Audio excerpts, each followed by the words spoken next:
Opportunity with Hello Fresh. Yeah.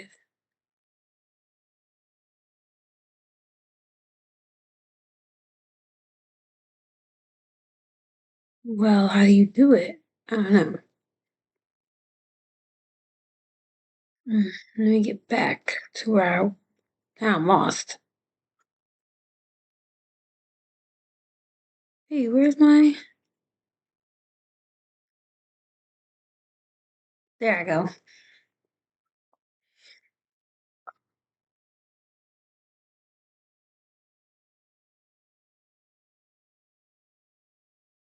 All right, back. Hi, you guys. What's up, everyone? Hi, you guys. Hi, hi, hi, hi, hi. Give me y'all. Y'all like my quarter zip? My mom got me this really cute pajama set for Christmas. Damn, she's a sexy cheetah.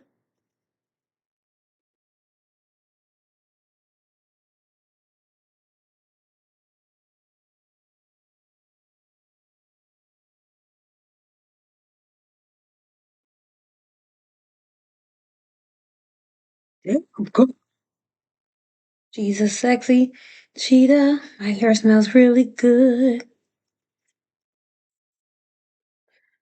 But this part, it's like nothing happens until you go live.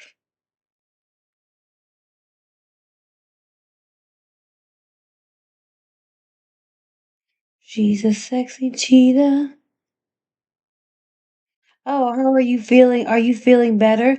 I am. You look so tired. I have had some crazy 2 days. I ain't even gonna lie to y'all, but I'm sorry, but I am good. Everything is much better. I really don't want to talk about it or get into any details, but I'm good. I do look tired.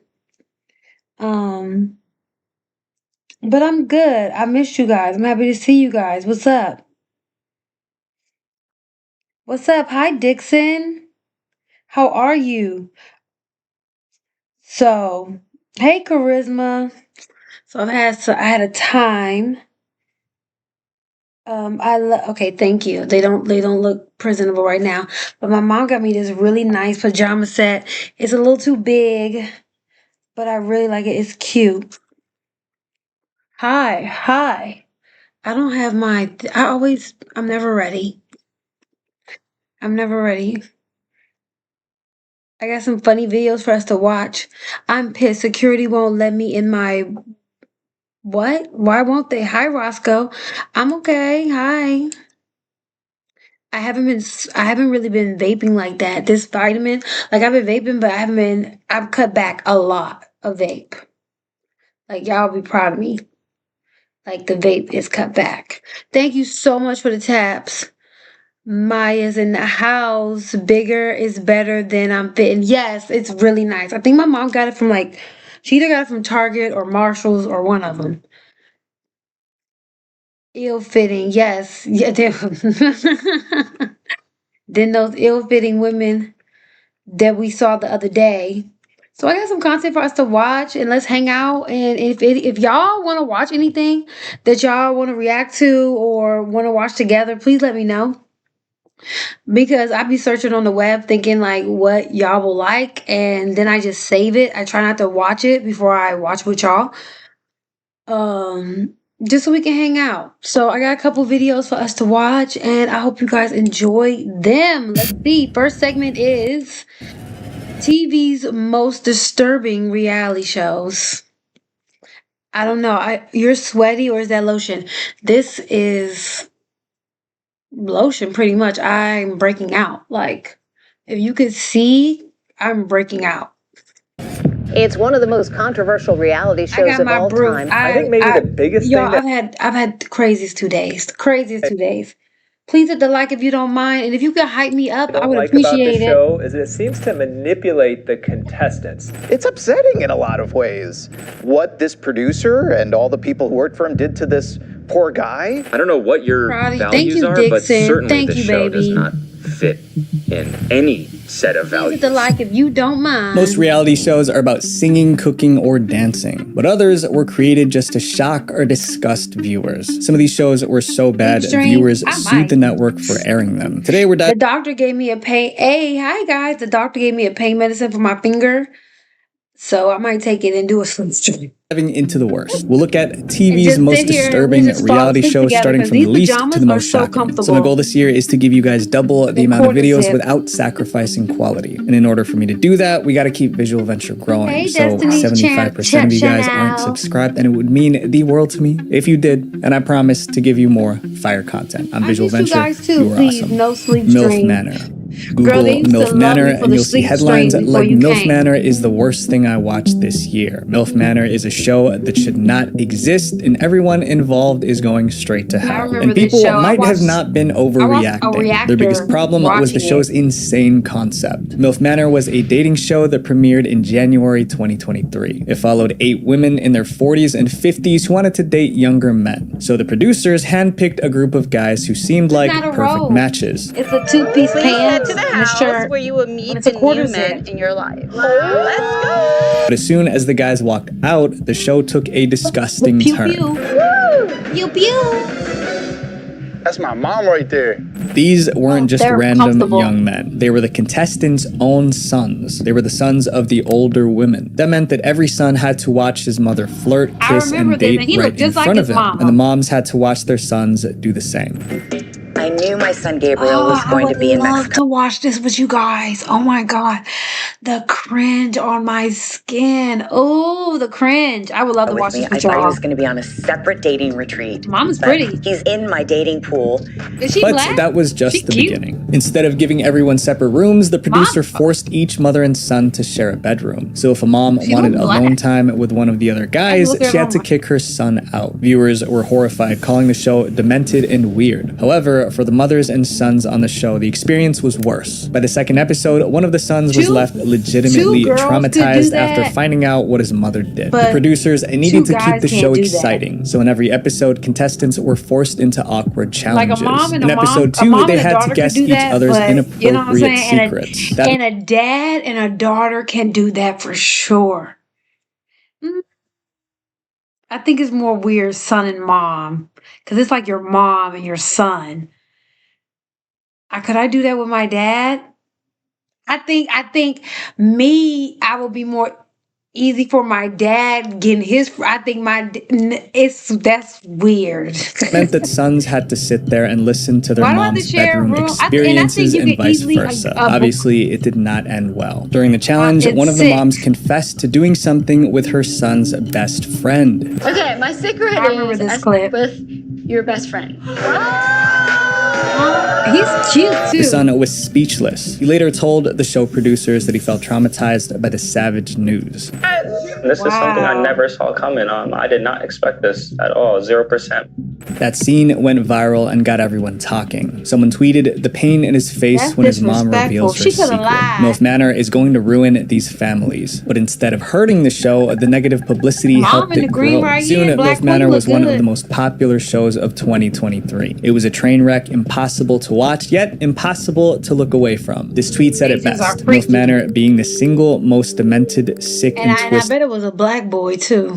television show want his put little in black television in the friends. past 20 years. OMG, I will be seated for every episode. The first season, which aired on TLC, accumulated more than 45 million Hey, views. But people Tyrone, weren't what's watching up, because they boo? liked MILF Manor. They watched just to complain. It seems to be unanimously the most and twisted and show I've ever seen. But the backlash didn't stop the producers from releasing MILF Manor Season 2 in 2024. Crazy This time, work. I the know, single Dixon. women were pursued by younger men and their fathers. Still weird, but in a Ew. different way. MILF Manor has a 14% rating on Rotten That's not as Tomatoes. bad. And although it hasn't been Younger men and their fathers. So your father's gay? Too much. And Too confirmed much. there's a chance MILF Manor Season 3 is already in the works. The show was a train wreck, but the worst part, these women had no control over their privacy. cute. And that's not just a reality TV problem, Mom it is right an there, internet sexy. problem. Data brokers sell our personal information child. without us. My personal lead comes in, or stop you, let you down. That'll be enough to have saved me a ton of time and money. Yes. Everyone knew this next show would cause chaos Cool, because it how you involved doing? kids, I'm okay. but the I've producers went ahead and Yesterday made was it crazy, anyway. but Kid everything is Nation. okay. In 1954, Being someone an adult wrote a book about sucks. kids That's all I trying to gotta say. survive Being without an adults. adult It was called kick. Lord of the Flies. In a story, a bunch of Sick. kids decided to create their own society Reality on an show's getting island. But crazy. before long, everything They falls gotta- apart. Yeah, you're right, because they gotta up the ante. They gotta up the ante. It's even with like content, a whole bunch of stuff.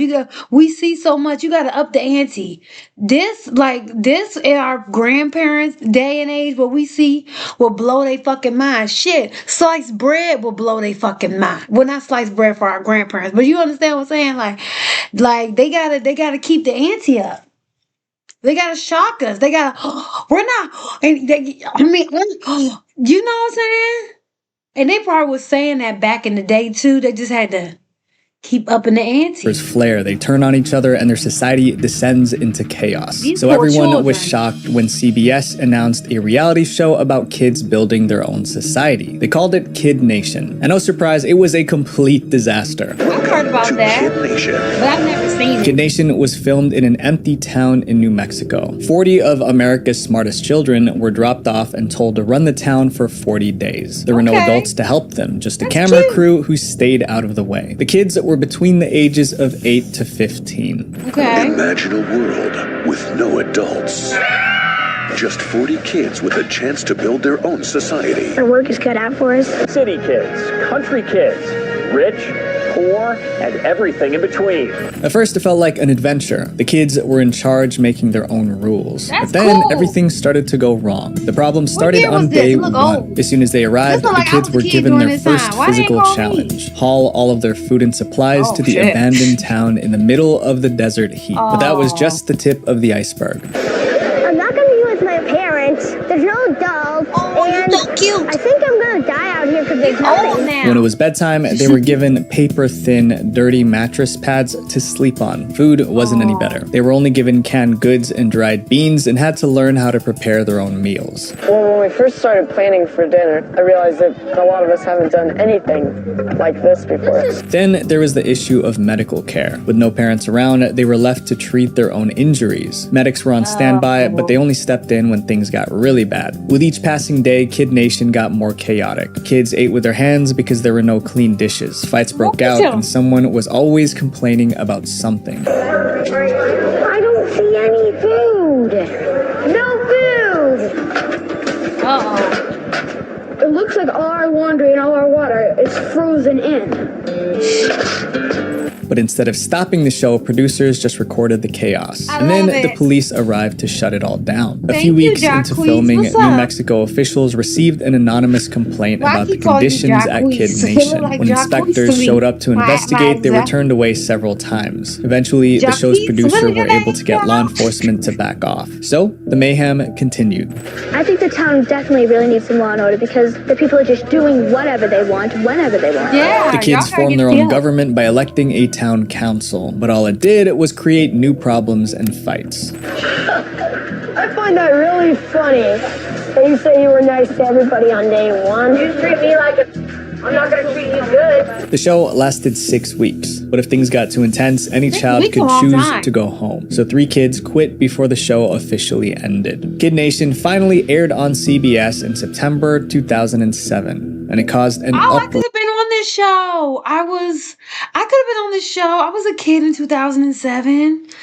Viewers weren't just shocked. They accused the show of breaking the law. Child safety advocates accused the show of violating child labor laws. But the network saw this coming and made sure they were protected. CBS defended Kid Nation, claiming the set was more like a summer camp rather than a place of employment. Before filming, they also had the kids' parents sign a 22-page waiver giving up Really? all Wow. rights to sue. Yes, I Still, was a viewers kid. complained that this show was too reckless and that 2007. contestants could have been seriously hurt. The backlash was so intense that CBS never made a second season. This next show took the idea of beauty and pushed it way too far. The Swan.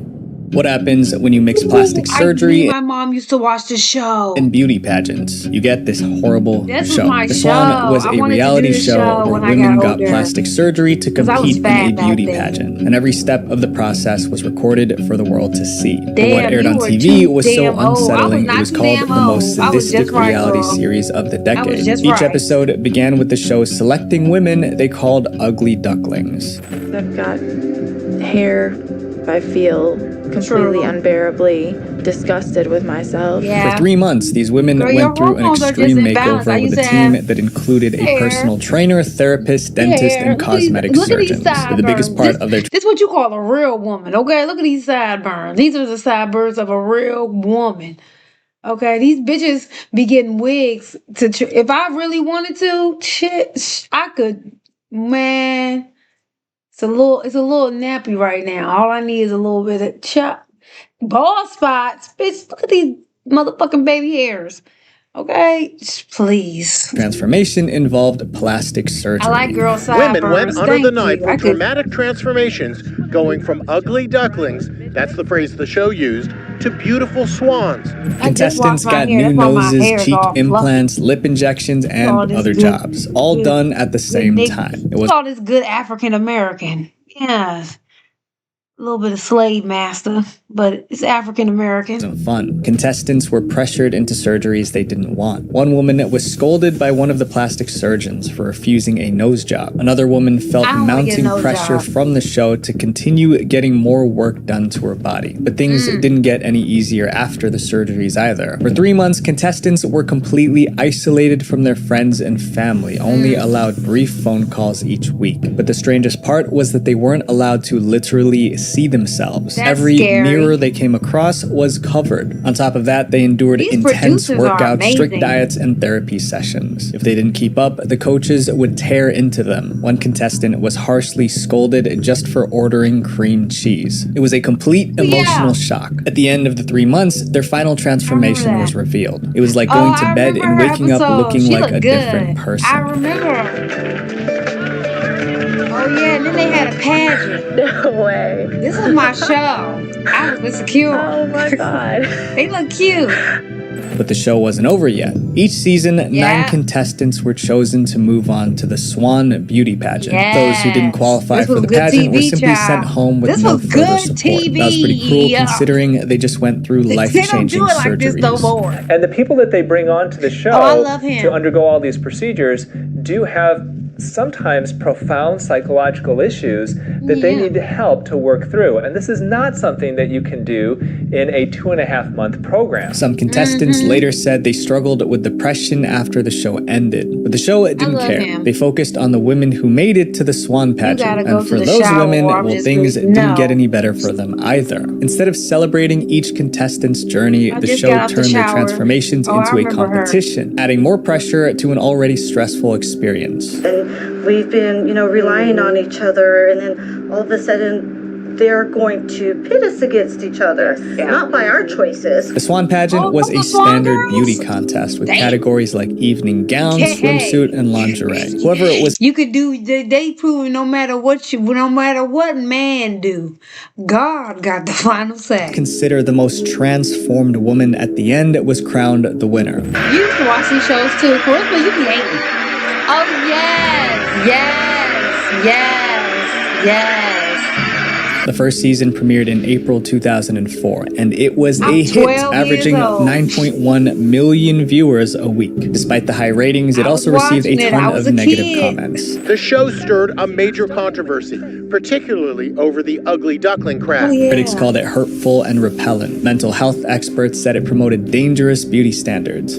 But the whole setup and the people standing back there, it Why seems you so always contrived dress and old fake as you that I are just young? don't This like is it. cute. Even This is plastic young. surgeons This is Juicy spoke out, Couture. saying it What was are you risky talking to about? put contestants through so many Dress surgeries in old. such a short time. After 2 seasons of This is non-stop cute, criticism, The comfortable, Swan and it's was Juicy cancelled. Couture. But as time passed, its reputation only got worse. Entertainment Weekly ranked it the worst reality television show ever produced. stop This next show crying. wasn't just deemed disturbing by the public. I think we can all agree that the premise itself was meant to be as shocking as possible. My Strange Addiction. Yeah. Every episode of My Strange... Shit, we got a bitch. We got bitches on My Strange Addiction here on YouTube. They over here got a bucket full of soap and just doing like that, eating soap and shit. Y'all know that one lady.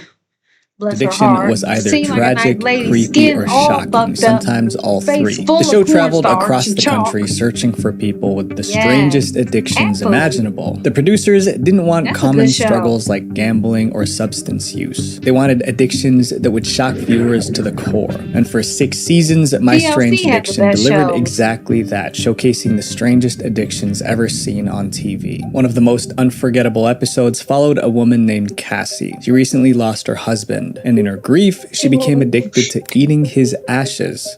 First, I lick my finger, and I don't just dip it in. I swirl around to kind of feel and get it caked on there good, and then I just eat it. Then there was Nathaniel, who was in a romantic relationship with his car. He kissed the car. Girl, how long have you? Oh no, she lying, because how long have you had this addiction enough to be on the show? That's a lie. Oh, hold on, my arm. That's a lie, because you're going to run out of his ashes sooner or later. You can't buy, you're going to run out. What you going to do then? His ashes all around the bag. And that's not just his ashes. It's also the casket too. You eating the casket, the bedding in the casket, all mixed together. And you know what? Sometimes you might got somebody else in there too. You might got somebody else mixed in there too, with a little bit of Miss Somebody Else in there too. I took it on dates and even got intimate with it. Oh yeah. It was love at first sight. His body and then his interior and everything just together just seemed to fit. And I just felt an instant connection. So some addictions were more about your car, but you're gay because your car's a guy. It's a lot. Appearances. One man spent thousands of dollars on surgery to look like a celebrity. Some people buy fancy cars or fancy mansions, and what I do with my money is I get surgery to look more like Justin Bieber. Then there was a woman who ate beds, literally. Yeah. My name is Jennifer, and I'm addicted to eating mattresses. Some of these addictions weren't just strange, they were dangerous. A woman named Lori couldn't fall asleep without her blow dryer turned on next to her. Firefighters warned her it was a serious fire hazard, but she couldn't stop. She, one night, turned on this blow dryer, and the sound of it, the warmth of it, just instantly put me to sleep. I ain't gonna hold her. The blow dryer do be feeling good. I can't even lie. The blow dryer do be feeling good. And from that night forward, I was hooked. The show quickly became a hit. With each episode, the addictions got stranger and more shocking. But then one addiction was so bizarre that viewers started to wonder if the entire show was fake. In season 3, episode 27, a woman appeared on the show with a not-so-safe craving. My name is Shannon. I'm 20 years old, and I'm addicted to drinking gasoline. This episode was so outrageous it made people start asking questions. A core user wrote, "Can someone actually drink gasoline daily without ending? I just can't believe she's walking and talking normally. This has to be fake, right?" That person wasn't alone. On Reddit, there was a whole conversation. I had a strange addiction to smelling whiteout. Oh, and it had to be the whiteout. It's not just any whiteout. It's the whiteout where it says whiteout and it's a tube and it's green and it got that little sponge. Ooh, that shit smell good. About if the show was fake. I mean, how could someone eat a mattress and not end up in the hospital? And that led to an even bigger question. If these addictions were real, was the show actually helping anyone or just using their struggles for entertainment? Most shows about addiction try to help people recover. My Strange Addiction didn't. It just filmed their struggles and moved on. The show pretended to care. Toward the end of the show, a therapist is usually brought in to assess the addiction and advise on the best course of action for the individuals to take. But most of the time, the therapist's advice wasn't helpful. One critic said it best. Afflictions are fascinating, but too much time is spent gawking at their odd behavior as opposed to treating it. Only in the final moments do therapists pay a visit, and they oversimplified things by suggesting exercise and journaling. After 6 seasons, My Strange Addiction ended in 2015. Till today, clips from the show still go viral. But no one can answer the biggest question. Were the addictions on the show real, or was the the entire show one big scam. This next show was built on a foundation of lies and deception. TLC be lying. Scare Tactics. Oh, From 2003 to 2013, Scare Tactics aired 114 episodes. And in every single one, the goal was the same, to terrify people like never before. Welcome to Scare Tactics, where the cameras are hidden and people's everyday fears are exposed. It was a hidden camera show that lured people into terrifying situations. They thought they were being hunted by monsters, abducted by aliens, or haunted by ghosts. And it was their own friends and family that set them up. I'm sorry. Each episode began with a setup. Well, I wanted to set up Ryan tonight on Scare Tactics because he always thinks he is so big and bad, and like I just wanted to prove to everyone once and for all, like, you know, he's not as hardcore as he always thinks that he is. The show went all out, using actors, costumes, and special effects to make everything feel real. The prank always started with something normal, like a job interview or a car ride, and suddenly things took a terrifying turn. No, I have nothing to do with it. You want my formula? You want my formula? And just when the victim was about to lose it, the actors dropped the iconic line, "You're on Scare Tactics." Because you're on Scare Tactics. He would scare me. Are you serious? Your boyfriend Matt set you up. One of the worst pranks involved a rat monster experiment. The person being set up was hired as an assistant in a mysterious lab. Everything seemed fine until one of the experiments escaped. There's like a little monster man running around in here. What was it? Most viewers thought it was hilarious. Some felt the show was going too far with their scares. And then one day, Scare Tactics scared someone so much she sued the show. In March 2002, Scare Tactics picked their next target, Cara Blanc, a grade school teacher. With help from her friends, they lured Cara to an isolated location. Then out of nowhere, an actor in an alien costume jumped out. Cara panicked. The alien chased her everywhere. At the last second, the actors revealed it was all fake. Everyone else laughed, but Cara wasn't amused. She was furious and she wanted payback. Cara sued the show, claiming that she had to be hospitalized for physical injuries as well as severe emotional distress. She also asked the court to stop her episode from ever airing. In the end, Scare Tactics paid Cara a low 7-figure sum, and her episode was never shown. Since then, more people have complained about the show, raising points like, what if someone had a medical condition? What if they fought back and hurt the actors? But everyone was usually always fine in the end. Even the ones who cried usually laughed when they realized it was all fake. So far, there's been 5 seasons of Scare Tactics. And in October 2024, it was revived for a 6th season. Laugh it up. You could be next. I admit, I used to watch this next show back in the day, and I'm surprised it wasn't canceled. Fear Factor. Fear Factor made people face their worst fears for a chance to win $50,000 US. But these weren't ordinary fears. They were extreme. You're going to climb that 110-foot tower. You will walk to the edge of the platform, and you will leap from the edge, grab a hold of that cargo net. You'll be jumping twice your body weight. Even the host, Joe Rogan, thought something bad could have happened because the stunts were so risky. Luckily, no one got seriously hurt. Still, a lot of terrible things happened because of Fear Factor. Fear Factor premiered on NBC in June 2001, right when reality TV was starting to take off. NBC wanted a show so wild, so extreme that no one could ignore it. So they created Fear Factor. This watching them bring me back to like a safe place where I had to pay bills. I was a kid. Life was good. In each episode, 6 contestants faced 3 scary challenges. If the contestant was too afraid to complete a stunt, they were eliminated. If they failed a stunt, they were eliminated. Before the stunts even started, contestants had to sign a waiver. The waiver stated that no matter what happened, injury or worse, contestants couldn't sue the show. They signed and the madness began. I'm Joe Rogan. This is Fear Factor. The stunts you're about to see were all designed and supervised by trained professionals. When he was short. They are extremely dangerous and should not be attempted by anyone, anywhere, anytime. Each episode started with a crazy physical challenge. Contestants had to do things like hang upside down over 100 feet in the air. The second challenge always involved something disgusting, and the final stunt was the toughest. It combined fear and physical endurance. Every challenge was intense, but what really made Fear Factor famous were the disgusting challenges. No one was prepared for how wild they were. Extremely nervous because I know it's not going to be fun.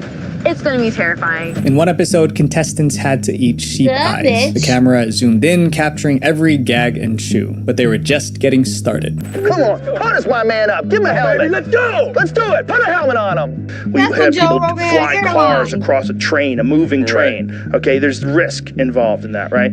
Contestants could back out of a challenge anytime. No one was forcing them, but most refused to quit. However, only one person could win the $50,000 prize. Because of these extreme challenges, Joe Rogan expected the series to be canceled after just a few episodes. But he was wrong. Fear Factor was a massive hit. The first 4 seasons were so popular that it became the first network reality show to be syndicated, which means that it aired on other television networks. The show also made Joe Rogan a household name. Then it finally happened. Fear Factor was sued for an episode that went too far. In January 2005, a 49-year-old man watched an episode where contestants drank blended rats. He was so disgusted that he felt dizzy and lightheaded. In his confusion, he ran into a doorway. He blamed Fear Factor for his injury and sued them for $2.5 million. He said he sued to send a message to NBC and other networks about their programming. However, his case didn't go far. A judge dismissed the lawsuit, calling it frivolous. By the 5th season, viewers were losing interest in Fear Factor. Ratings were dropping. More people criticized the challenges. By 2006, NBC had enough. Fear Factor was canceled after the 6th season. But the show refused to die. In 2011, NBC brought it back, but it was canceled again after 1 season. Then in 2017, Fear Factor returned on MTV, but it lasted only 2 seasons before getting canceled again. No reality show has punished contestants as much as this next show.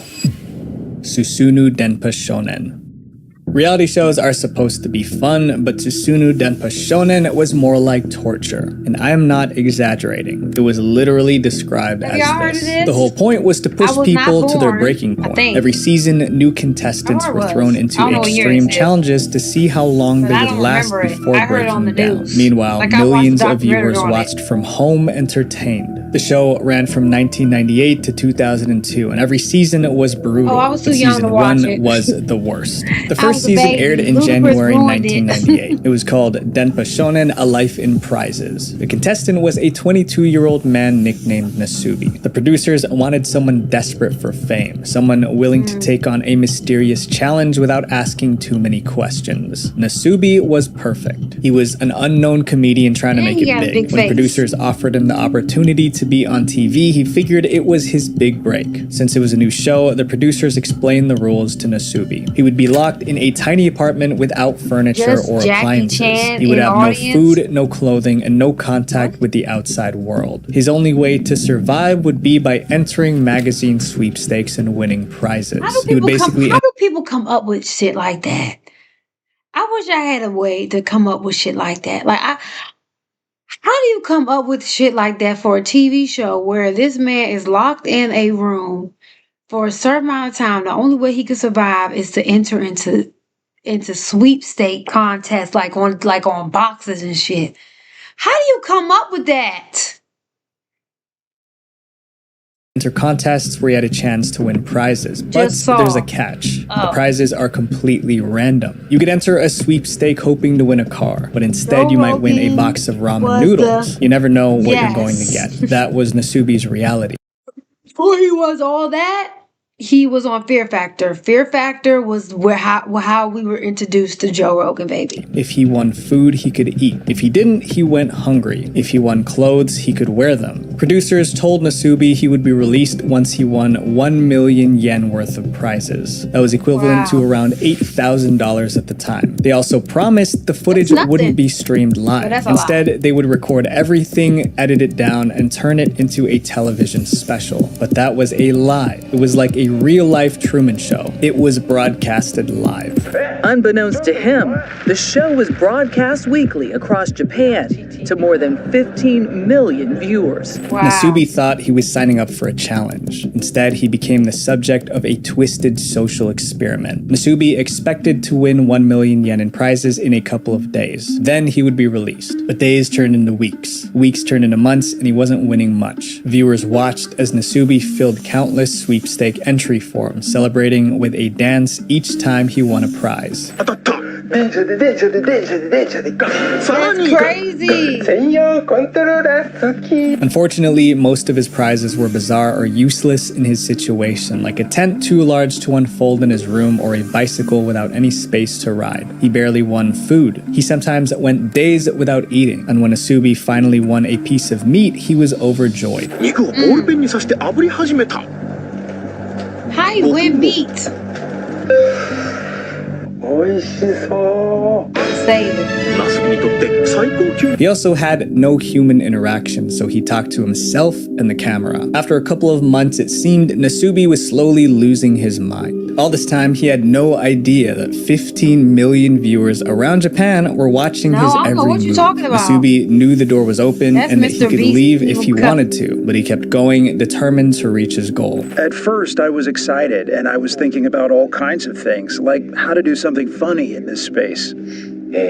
After about a week, I began to worry about whether I could really continue this on my own. It took Nasubi 15 months to win enough prizes to be set free. 15 months of isolation and hardship. Nasubi's story is the most infamous, but other contestants went through extreme challenges too. In one season, two men had to hitchhike all the way from South Africa to Norway. In another, contestants were stranded on a desert island and told to build a raft to escape. These weren't just challenges, they were life or death situations disguised as entertainment. Despite the cruelty, Susumu Denpa Shonen was a hit in Japan. Viewers loved watching it. But over time, people started to condemn the show. It felt morally wrong to push people to their limits just for entertainment. 16 months, 15 months is crazy. What this producer and all the people who worked for him did to this poor guy. The show finally ended in 2002, but it's considered the ultimate example of how far a reality show will go for attention. Some reality shows take things way too far, and I believe that entertainment should never come at the expense of someone's well-being, because when the cameras turn off,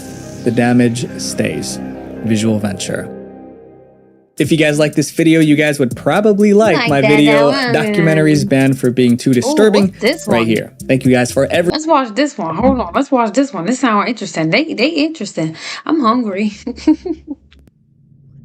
Can a documentary be so real, so terrifying that it gets banned? Well, many Sorry, I had like a whole playlist, but his videos are really good.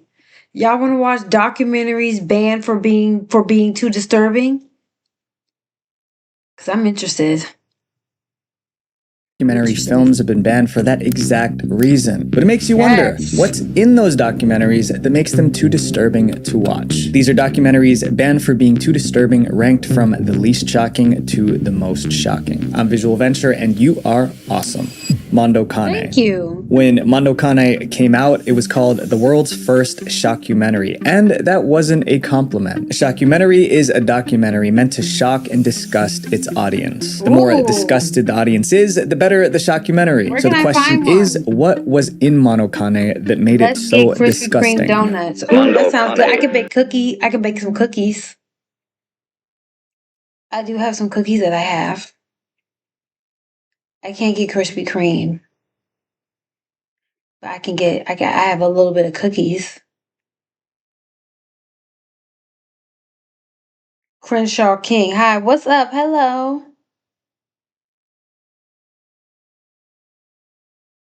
But then that's going to take a lot. Not really. Right on. I don't know what you're talking about. Is a spectacle as big as the eye can see.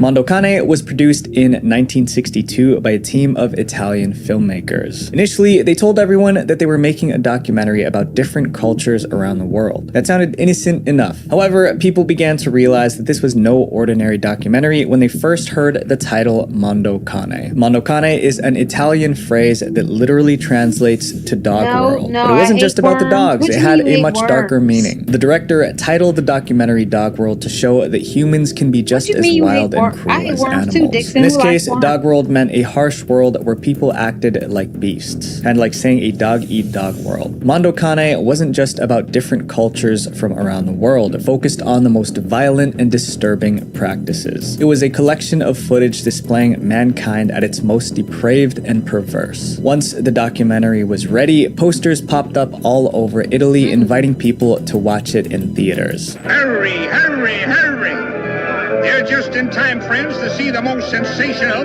the most colossal attraction ever witnessed by the human eye. Even though the ads warned about how unsettling the movie was, people wanted to see it for themselves. But they weren't ready for what they witnessed when Mondo Cane finally aired in theaters. The film premiered in Italy on March 30th, 1962, and it was 108 minutes of non-stop shock. It showed the filmmakers traveling the world, capturing the most gruesome footage from different tribes. The documentary opened with a chilling disclaimer. All the scenes you will see in this film are true. If they are shocking, it's only because there are many shocking things in this world. The duty of a reporter is not to make the truth seem sweeter, but to show things as they really are. And they weren't kidding. In one scene, women were fattened up with food until they weighed over 264 pounds. Then they were offered as wives to the village dictator. There was a religious ceremony where villagers walked in a parade while holding live snakes. Another scene showed people burning money during a funeral so the deceased person could take the money into the afterlife. Here,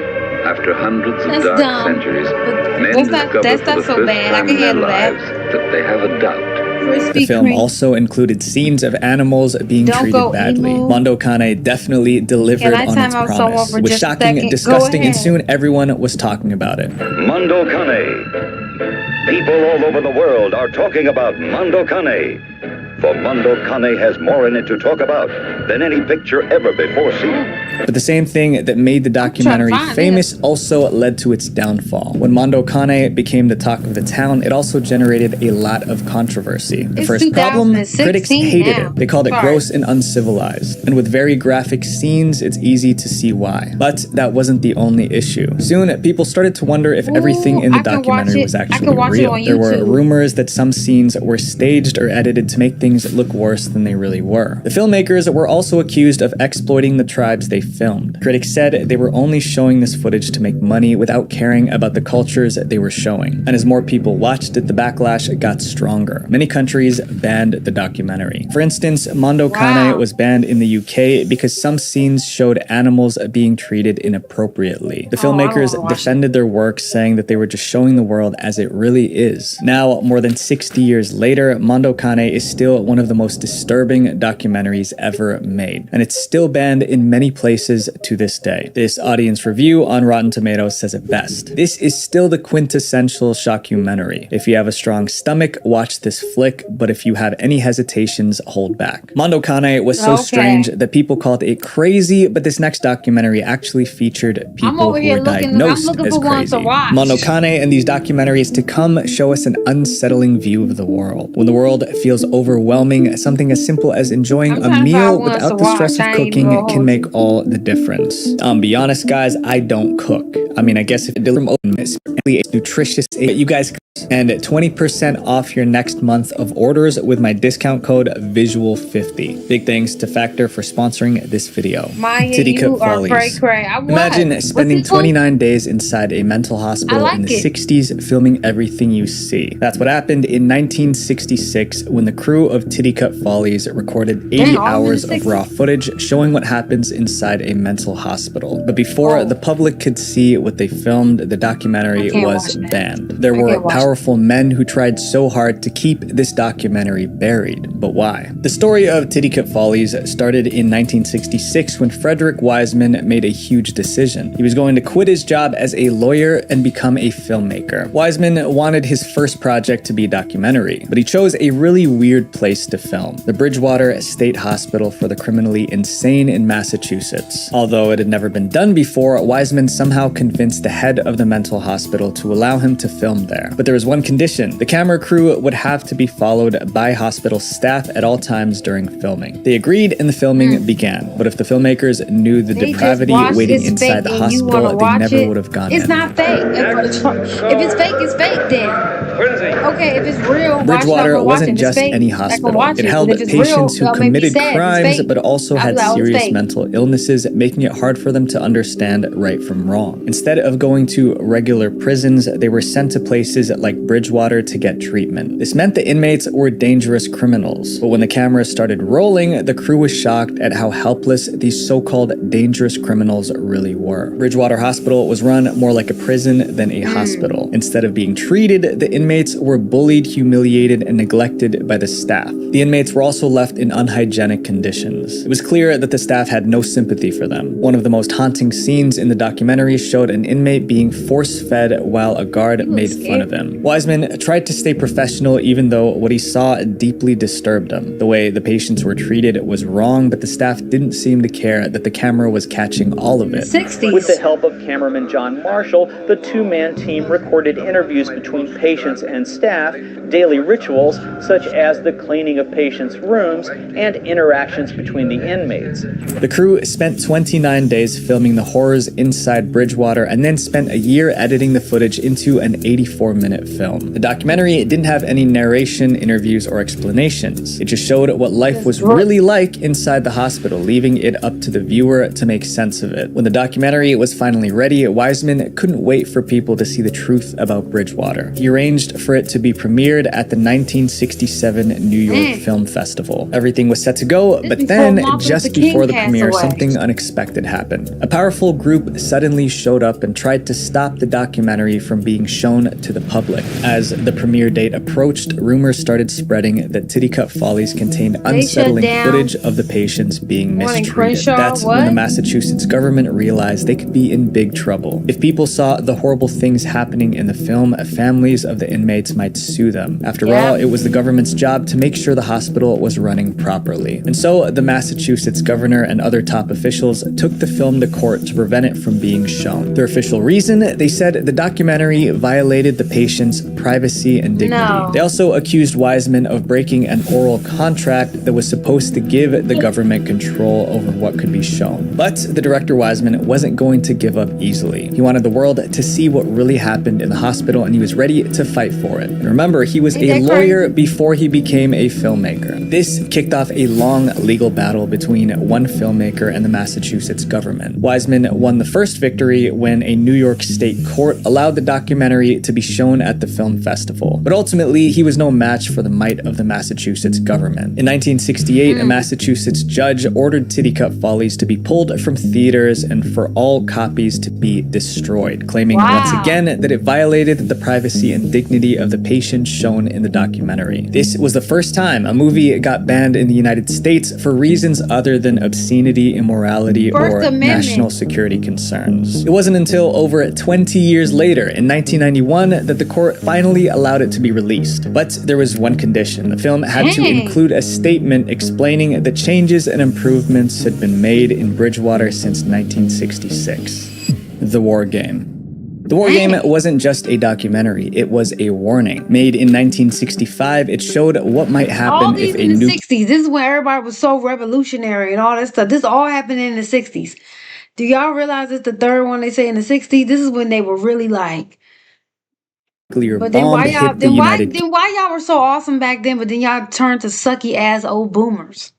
Kingdom. The documentary wasn't just about the explosion, it was about the chaos that would follow, the hunger, the violence, and the collapse of law and order. Because a nuclear attack never hit Britain, the director Peter Watkins had to use his imagination when making the documentary. He envisioned how the government would respond, how people would react, and what the aftermath would look like after a nuclear attack. So, why would someone make a documentary like this? Most documentaries are made because the director is passionate about the topic, but this one was different. Peter Watkins, the director, didn't want to make a film about a nuclear attack. His bosses at the BBC made him do it. The BBC, or British Broadcasting Corporation, was like the official TV network of Britain. Their job was to keep people informed. In 1965, the British public was worried about what would happen if a nuclear bomb hit the United Kingdom. In response to these fears, the BBC asked filmmaker Peter Watkins to create a documentary that would explore this terrifying possibility. The BBC didn't just want to talk about what could happen, they wanted to show it. It seemed like a good idea at the time, but things didn't go as planned. Because the documentary Peter Watkins created was so terrifying, it was banned. Peter Watkins, who was only 29, was one of the best documentary filmmakers in Britain. He was so talented that people said he could make films in the same sort of way that Mozart could compose music. In other words, Peter Watkins was a genius. When the BBC ordered Watkins to make a scary documentary about a nuclear attack, he took it very seriously, maybe too seriously. He worked with scientists, experts, and government officials to make the war game as realistic as possible. 9:16 a.m. A single megaton nuclear missile overshoots Manston Airfield in Kent and airbursts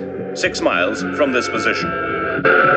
It probably wasn't even that scary, I bet, for today's times. I bet we can watch this. I bet we can watch this and sit like this.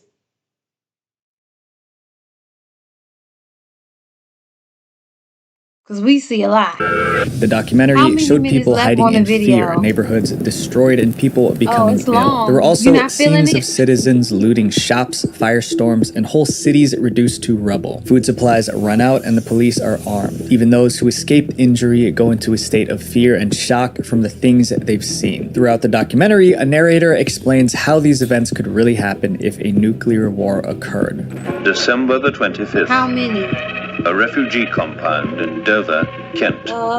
4 months after the 20. attack. Watkins worked hard on the project. He used 350 actors, skilled video editing, and dramatic sound effects to create a masterpiece. When Watkins finished the war game documentary, he proudly presented it to his bosses at the BBC. He thought they'd be impressed, maybe even reward him for doing such a great job, but the response he got was much harsher. The BBC, who asked him to make the film, refused to air it on TV. They decided to bury the documentary to make sure no one ever saw it. The official reason for this decision? They claimed the documentary was too terrifying and would cause panic among the public. In an official statement, the BBC insisted that it had reached this decision on its own and without outside pressure of any kind. Watkins was devastated, but there was nothing he could do because the BBC owned the rights to the video. Watkins was so upset that he resigned. However, people started to wonder if the BBC's reason was the whole truth. Was it really banned for being too scary, or was there more to it? Will declassified government documents later reveal the truth? After Watkins completed the documentary, he handed it over to the BBC. The BBC then invited top British government officials to watch it before it was shown on television. This turned out to be a huge mistake because the government officials hated it. The documentary showed the British government completely falling apart during a nuclear attack, unable to help citizens. It made the government look weak and unprepared. If the British public saw the movie, they would lose faith in the government's ability to protect them. The declassified documents revealed that even the Prime Minister of Britain heard about the documentary and didn't like it. And so, the government pressured the BBC to keep the documentary hidden from the entire country. Although the BBC couldn't air it on British TV, they allowed the documentary to be shown at several film festivals abroad. For 20 years, the ban on the war game stayed in place. It wasn't until 1985, about 20 years later, that the BBC finally aired it on TV. In those 2 decades, the war game became legendary. People heard it through word of mouth and wanted to see what was so terrifying about it that it couldn't be shown on television. Today, the war game has a score of 93% on Rotten Tomatoes, which just proves how amazing it is. This next documentary was so dangerous that the entire crew almost lost their lives.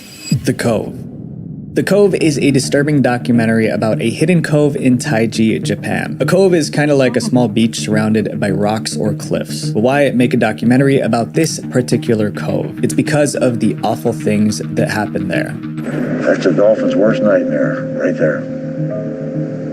Every year, fishermen drive dolphins into the secret cove. Once trapped, the dolphins are captured. The lucky ones are sold to marine parks around the world. But for the dolphins that aren't sold, a much darker fate awaits them. They're harvested for their meat, which is then sold as food. The dolphins are highly intelligent and social creatures, and many people believe... Okay, what else do I have?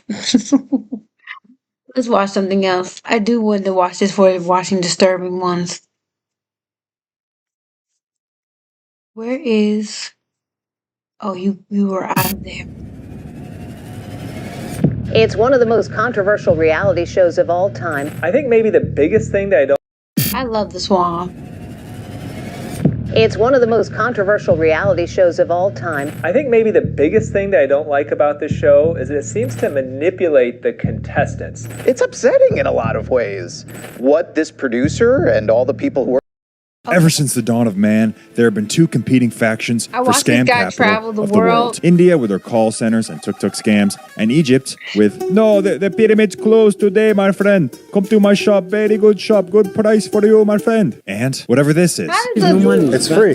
No, I don't need this. Today, we're playing the scammers' dirty tricks right back at them. Here, you take my mixtape. This is free. Here, take my headshot. Here, this is my gift for you, free. Today, we're scamming the scammers at the pyramids. No problem. Pyramid €5. €5. No. CD is 100 euros. No. This is 5,000. Here. This is a gift for you. Yeah, I need to go now. It doesn't really matter who takes me. Me and you, this guy. Okay.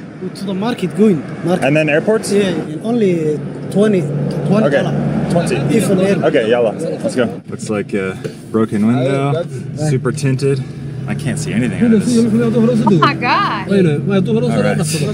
Ooh, final day in Somaliland. I really want to give it a chance. I want to go downtown one more time, try to meet some characters. And then we're flying to Egypt this evening to go make some friends at the pyramids. Want some cut? Cut? Here, brother. There you go. Yeah, it's delicious.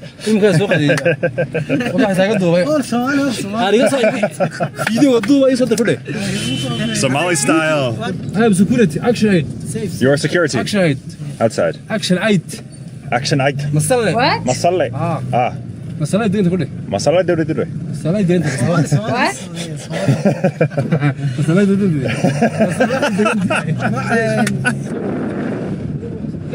All right, there's the lovely plane from the other day. We're gonna get out and explore a little bit more. I can leave my bag here? It's safe? No. Okay. Somaliland is safe. You can leave your bag in people's cars, no problem.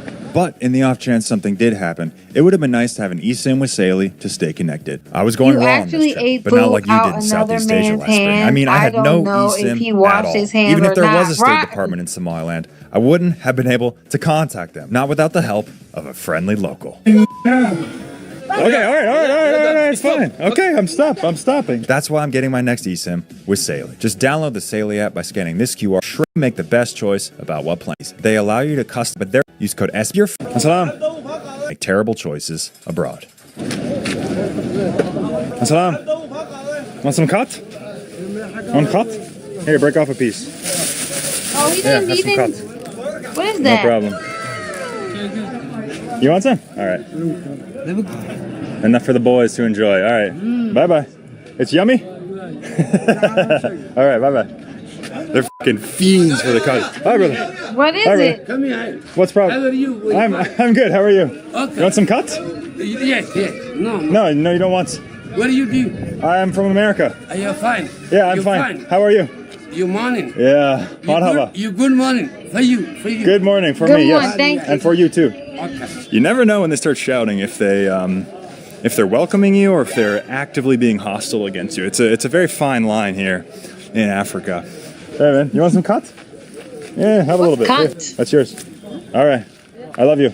Spreading joy in the hood through illicit substances. Assalam. No, you don't That's want. drugs? No cut. No camera. Okay. All right. Okay. Want some Is cut? it drugs? What is No? that? All right. Looks like a lot of salespeople in here. We're deep in the cut. Hi, sir. Want some cuts? Want some? Yeah, have a little treat. There you go.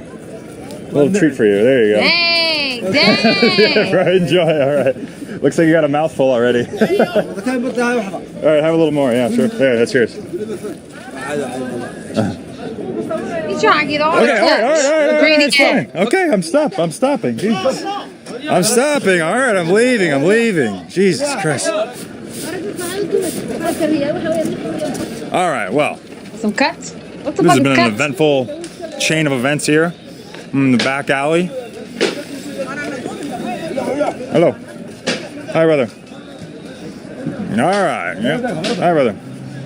I think he chewing They it too. fucking despise the camera here. Just trying to show the nice, friendly people of Hargeisa. blame you for People not raising a wanting to fist to me. show. It's all good. It's their country. I'm a visitor. It's okay. I'd say we're doing okay. We're doing like 6.5 out of 10 as far as salvaging the reputation of this What country is in my it? eyes. Somalia. So that's more than 5. No. Hey. Don't approach me and say no. Jesus Christ. Dang. All right, never mind. Never mind. Say no. Jesus Christ. All right, I'm really trying here. Just Yalla, get, they Habibi. wouldn't even Airport. get you in the camera. Yeah, you have the rest. All right. Well, seems I found the good Somali people. Those back alleys, Jesus, man, they were brutal. I think they're listening to my podcast back there on their little speakerphone. Yeah. Oh my God. That's cringe. Dude, listen to that horrendous quality. Oh my God. Talking about the video, of course, not their speakers on their phone. Small brain American. Small brain Somalilanders. Oh, We're recruiting all around the world, folks. Don't How say was the that. cut? Okay. It's okay? Okay. My left cut. Everything is good. You feel good? Everything is okay. What is cut? Like tobacco? Of Hargeisa. You are king of Hargeisa. You're the king. Africa. Oh, good. You're the king of Africa. Oh, okay. You can be an African American one day. No. When you eat cut, I'm the king. That's drugs in a nutshell right there. You feel like a king. And that's why they're such a problem. YouTube monetizer overlords. Somalis are known for, child, you haven't heard the news? You must have heard the news, child. They outside in Minnesota. This is the kind of experience we're trying to have in Somaliland. I'm not trying to get detained and shit. I'm not trying to... Oh, no filming. No filming. All right. Oh, they you gotta check in. This is Africa, man. That's what it's all about right there. Having an amazing once-in-a-lifetime opportunity with some locals and then having to empty out your pockets for the security. They've got fucking Kalashnikovs. It's a good time. It's a good time. We got international airport. International airport. We got international airport of Hargeisa. Should this man be driving? I forgot about that. He's lit. And then a lady just got popped in the same place because ICE If was this is over not there. a ringing endorsement for Kant, I'm not sure what That it is. happened like yesterday or today. Whoa, did you just say the N-word? Well, I guess he's allowed to say it, isn't it? There you go, brother. Here's a couple bucks for you. You said, "Whoa, you I just guess say I gotta pay the you whole can say crew it." now. This is the thing that happens in Africa, man. They just send the whole crew, even though they don't. I didn't really request the assistance of the whole crew. Here, bro. A couple bucks for you. All right, 25 for you you. gotta give them So I all hand over money? $20 plus a nice $5 tip for his trouble, and he starts inspecting the bills. And if you've ever been to the third world, you know exactly what he's about to say. What? Change this one. Only this one. God damn it. Motherfuckers. What's wrong with the 5? What's wrong? Is there a problem? Oh, the smallest little tear. Okay, yeah. There you go. Oh, That's $5. please. There you go. Those are crispy. Inspect them. Yeah, okay. I love you. I don't have I love no you. more. It'll work. All right. Allah Akbar. All right, here we go. Off to Egypt. Hoping it's a smooth travel day, but you really just never know in this part of the world, do you? It's all just a mystery to me. Now, some dollar Everything. bills, when they be tore, I get them. When people in Oregon got shot and went to Oh, the... no what? photo. Damn. Oh, sorry. Okay. I was selfie. Okay. Okay, no problem. Did you got right there? Finished. I'm sorry. All right, and we are finally escaping the rebel state On my face. of I Somaliland. hate that so much. It's been a very one... polarizing experience. Extreme You highs, recording extreme lows, but No, you we're here just at got into sunset, my film. Like, fleeing to you're the Ethiopia. weirdo. Not me. Ooh. Take out one. You look for This might just look like a generic cafe behind me. This might just look like a regular airport. But guys, this signifies we're back in the free world. I know Somaliland likes to sell themselves on the fact that they're free, but in reality, with all the checkpoints, all the government bureaucracy, and everyone shouting at me for filming, it really didn't feel free. So we're gonna exercise some freedom in the business class line. All right, well, straight away we're greeted with some incense and some coffee. Oh, it's a coffee ceremony. Yes. Oh my God, that's cool. Very nice. Ooh, She's Ethiopia. aggravating my pneumonia, but I cannot complain because I'm in business class. Look at where we are, fellas. This place is really nice. There's an espresso machine. Oh, there's a massage room. Oh, smoking lounge. Hell yeah. Yeah. This lounge is huge. It is fucking gargantuan. There's like 6 buffets, shower room. Oh man, we're gonna be arriving to Cairo feeling very rested. We got a lie flat bed, we got a shower room, a little buffet. Oh my god, it's not a little buffet, it's a huge buffet. Little Tabasco sauces. Oh. Dude, this is the greatest airport lounge I've ever been in. It makes us in North America look like poor bastards. This is insane. When people have money in Africa, it is like sultan money. It's like plantation money. Sorry, that was in poor taste, but you get my point. All right, we have some wonderful That's a picture. fucking filet mignon. With rice. They made steak in Ethiopia? Are you kidding me? This is a very welcome change of pace. I've been eating fucking NATO rations the last 5 days. Fucking canned food and camel's dick and who knows what else I've been putting in my body. I was so sick earlier in the squat toilet, bro. I can't even explain to you. All Wow, right. thank you. Ooh. Oh my god, guys, we're gonna get a shower in this bitch? Oh my goodness. Yes, sir. That's the cleanest bathroom I've seen in Africa. That's rude. Until you want to the shitty places, be going to the nice places. Thanks so much.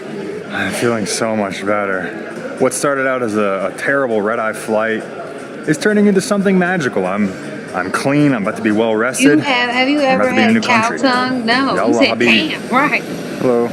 Let's go. That pillow Dude, this was seat is fluffy. huge. That pillow was Lay fluffy as flat. fuck. Oh my god, the massive screen. Oh, good for him. A little tray for my feetsies. Oh my god, this section it's wonderful. It's huge. I don't think this is ever gonna get old. I know it's only my second time flying business class, but it's a magical experience.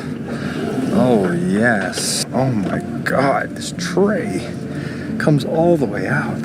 Storage, okay. Okay. Not too shabby. Not too shabby.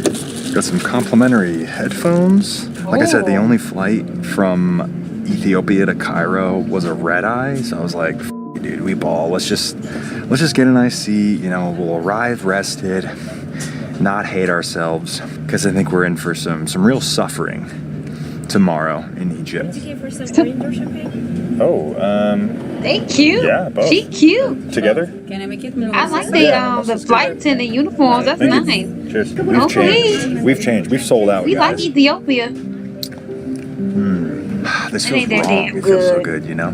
This is a direct contrast to my experience in Africa thus far. I've not experienced this level of luxury in my entire 2.5 weeks on this godforsaken continent. Got my feet up, motherfucker. Got my champagne in the cut. And to think I was having diarrhea into a squat toilet just this morning and getting harassed by police and locals. And now we're in first class. Africa, it's giving me whiplash. It is just such a land of contrasts and challenges and rewards. Juicy I had rewards. some So let's enjoy alligator this one, sauce and boys. some soft prep. Ooh, Some that motherfucking sounds cologne. good. Ooh. Is this That why all the sounds Middle Eastern really, guys really are good. stinking? $14 for liquor. Hey, that smells alright. It smells like some Abercrombie and Fitch shit. That smells alright, dude. Yeah. I ain't spraying no random. Alligator is delicious. Alligator is so good. Alright, now for the real reason we all came here today. Engage the lie flat seat. Yes. Yes, take me away. Yes. Oh yeah, and I fit perfectly in here at 6'2". God, why would anyone be poor? This is amazing. Look at me laying down in bed, dude. I feel like I'm pillow talking with you guys. So, what do you want to talk about? Who do you like? Not the cheetah girls. Hey. Alright, first one's off the plane. Airport smells like cigs. I think we're in the Middle East now. No taxi? No English, no English. No taxi? No English. Where to go here? Ruski. No problem. Where to go here? Into town? No, I don't need any help, thank you. Mohammed. Alright. Yalla. Oh man, that's such a good sign. It's the first McDonald's we've seen in weeks. That's bad. All right, it looks like we're in Oh my God. The ghetto. fucking Syria. God damn it. The place I booked is also Ghetto. not even a hotel. It's an apartment. I f***ed up, man. I f***ed up. I hate booking Airbnbs and... Fuck. All right, now we gotta find an apartment in the back alleys of Cairo at 2:30 in the morning. Just lovely, lovely sights and sounds here. His page is growing. So. All right, the friendly people of Cairo at 3 o'clock in the morning. There you go, that's me. يا اسطى مشهور بجد. عملت لك اشتراك يا برنس. شكرا حبيبي. اخويا. شكرا حبيبي. اخويا الجدع. نزل الفيديو ده عشان اشوفه. All right. اخوك مصطفى جعجع. All right, sounds good. Okay, brother. اخويا I love اشرب حاجه you. طيب. I have to go. تشرب حاجه؟ I have to go. بجد والله. I'm very sleepy. اشرب حاجه يا عم. Thank you, brother. Talking too. Salam. Good. Nice to meet you. How are you? Very good. Thanks for meeting me. Nice people in Cairo. All right, great first impressions. All right. Hey, mommy. Are you going to kill me here? Oh, God. Number 2. All right. Okay. Oh my God. Excellent. Looks amazing. Oh my God. Oh my God. Oh my All God. right, good. Good security. These are the mailboxes? Those are like. Oh, it's old. Yes. Is this safe? Yes. All right, good. Very safe. Very safe. Safety. 13th floor. I mean, it's The lucky it's- floor. All right. How Oh, old there's is no this? door on it. Okay. Oh my God. All right. Yeah. Kaido style. Kaido style, yes. Brother. I love it. Oh, okay. Oh my God. All right, little Oh, to keep the cracker. heat in. Nice. Okay. Some fresh air. Liar. Okay. Liar. That's the Nile. Okay. Oh, All right. okay. Excellent neighborhood. All right. Well, we didn't get molested. We didn't get human trafficked. This place does Yeah. smell like smoke, but it is very, very large. Okay. I will say, and grand, and a lot nicer Okay. than the outside looks. The outside looks like That's deli. not bad at all. That's nice. Oh, that's nice for you. No, it's okay. It's okay, brother. My best friend. No, it's all right. All right. Shukran, habibi. Thank you, brother. Waiting here. Okay. I said I was cold, and he offered me to give his jacket. That's crazy. Mashallah. Habibi. Habibi. Okay, boss. Thank you, brother. Bye. All right, shukran. Any help? Call me, okay? Mashallah. Okay, bye. Thank you, brother. Thank you. Wow, that dude hosting me was absolutely I'm coming across incredible. your live Very and seeing your generous, pretty very smile. helpful. God bless you. It's in a Oh, rough thank part you, of town, Lynn. but Thank well you. worth it for that kind of I hospitality. appreciate it. Thank you.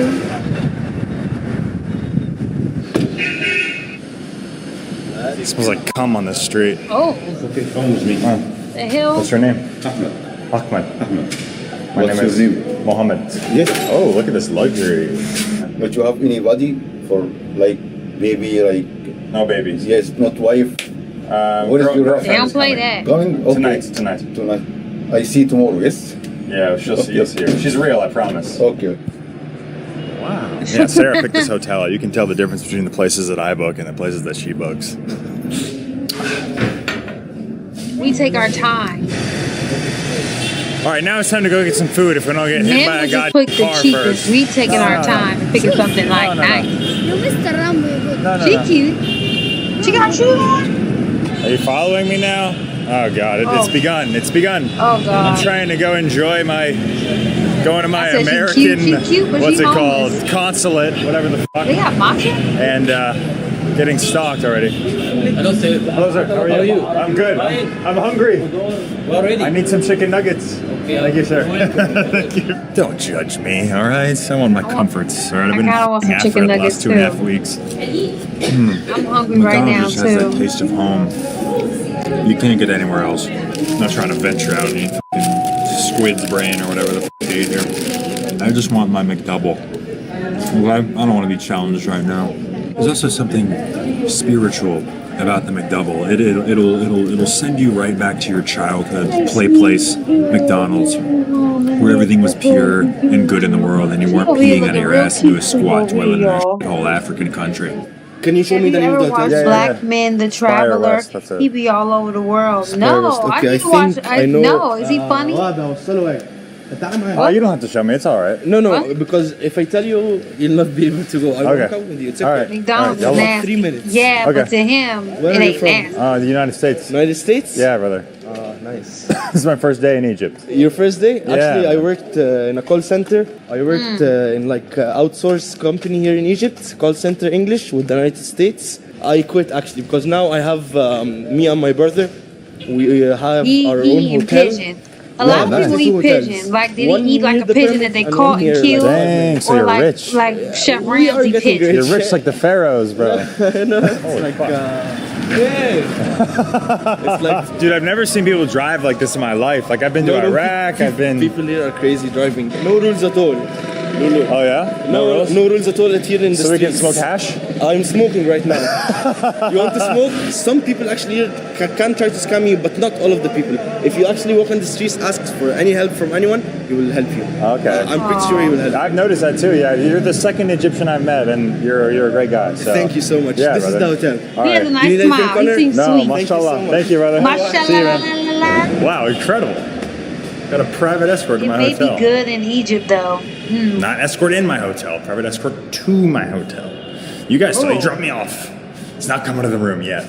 All right, so yesterday we showed a little more like the local popcorn. side of I'll be right Egypt, back. the I don't nice care. hospitality of regular people. I'll be right Today back. we're I'll going make to the this belly of the popcorn. beast. We're going to the pyramids to McDonald's potentially Germany meet inspired some new bus. What do they friends got? I'm at gonna the take the pyramids. chat. And I wasn't going to start filming yet, but I'm trying to Uber there, and the scams have already begun. This guy, my Uber driver, messaged me and asked me, "Oh, I need extra money because the app is too low. I need extra money." So already it's begun, guys. I've tried to stave off the judgment of some of the people here, and it's begun. He looks like he's on his way, and he's already trying to scam me. So that's just unacceptable. That's crazy. So as you can see here on my little app, the driver has stopped making progress. He has stopped driving towards me in the hopes that I'm going to cancel, but I am petty enough to walk 30 minutes instead of taking the 10-minute Uber. I will spite this man. Today we are not paying an extra dime for anything, guys. We are not getting scammed. Hello. My mom mailed me these cookies. No. I'm not giving money to Taste beggars, them. and I'm not giving money to scammers, for all right? you. And that is our golden rule for today. That's just sad, man. You hate to see animals having to resort to eating trash. It's giving me Delhi vibes, man.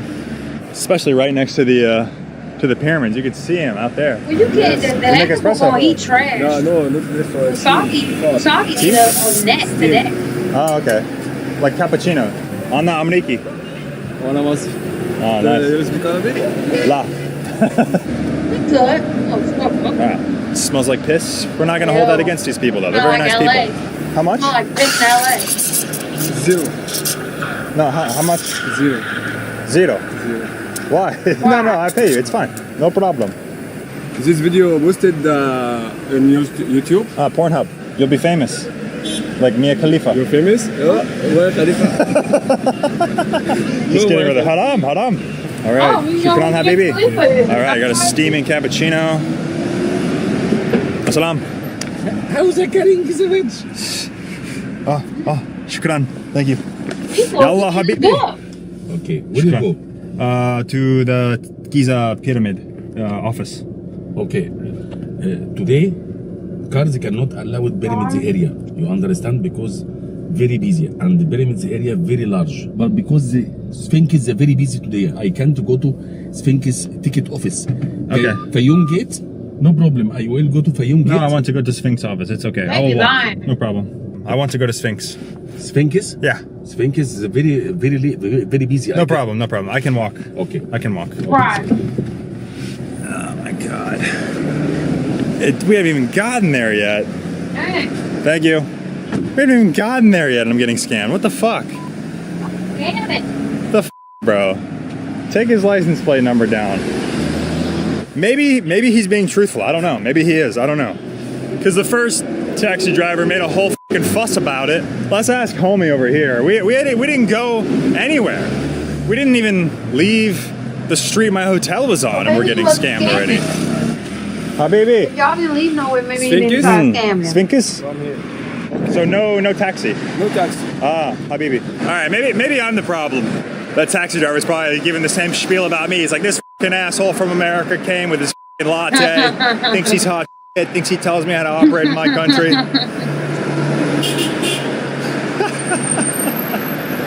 I don't know, man. We're just figuring this out as we go, all right? I'm not a fucking expert. You see the channel name. I'm seeing a lot of what looks like human shit on the sidewalk. It's pretty disturbing. Didn't even see that in Delhi. All right, so I'm not having any luck getting an Uber to the pyramids, so I just changed my name in Uber to Mohammed. So hopefully that'll buy us a get out of scam free card, I'm hoping, because all these guys are not getting any closer. They're trying to scam me, so I'm hoping if I'm Mohammed and not Connor, they'll see that I'm a good Muslim brother and they'll try to be honest with me. We'll see. The guy is not getting any closer currently, so. Yes, so Mike. Hello. What? Selfie. Take a photo with Selfie. Yeah. Why? Okay. Good Egyptian So friends. Why does everyone take pictures? Me, dude, I can't get an Uber. This other guy just canceled again. I don't know if changing my name to Mohammed helped or hurt me. It's still like a big goofy ass white guy in the picture, like, we'll see. I just requested another one. I don't know. I might have to walk through the goddamn desert to get there. So this guy was another piece of shit. He started demanding more money right away. Then when I told him I was reporting him to Uber, he started insulting me. So if you guys are ever in Cairo, do not use Uber. It simply does not work if they suspect you're white. Sphinxa. For these three, another gate two. This gate is far away in highway. Really? Yes. Okay, 200. Trust me, I give you good price. Okay, 250. Okay. All right.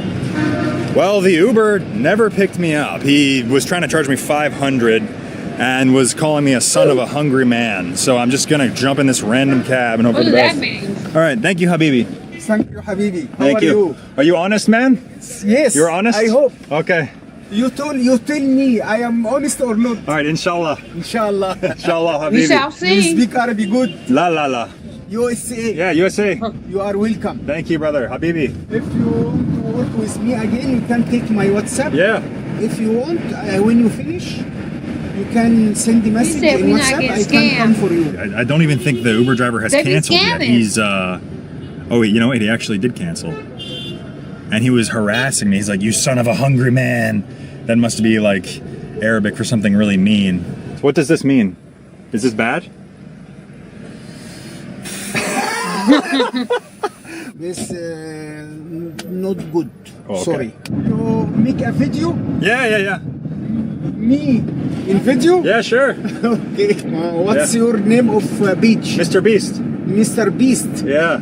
خلق لعبة مسلسل الحبة الحلة ومن سيستمر من Another commercial. 56 لاعب سيفوز ب400. He's playing Mr. Beast in Arabic. Yalla! This is your page, yes? No. دقيقة يقطع الخط الأحمر في شكل مقابل لنبدأ اللعبة مباشرة. شارك الكرة. No, I'm not Mr. Beast. They know I can Mr. type in Beast. small brains American. Stupid boy. I am stupid. No. Hi. Because I get scammed for taxi drivers. I found the one honest taxi driver in Cairo. Thank you very much. Thank you very much. And you are honest. What's your name of beach? Mr. Beast. Wow. And just like that, we bounced back from what was turning out to be an absolute show before the day even began. And now we're at the main gates. I'm going to put the camera away because I've seen in videos that they want bribes if you have professional little action cameras. So I'm going to join the white masses here, the white pigs. Wow. And I'll see you guys I'm soon. going over to white people too.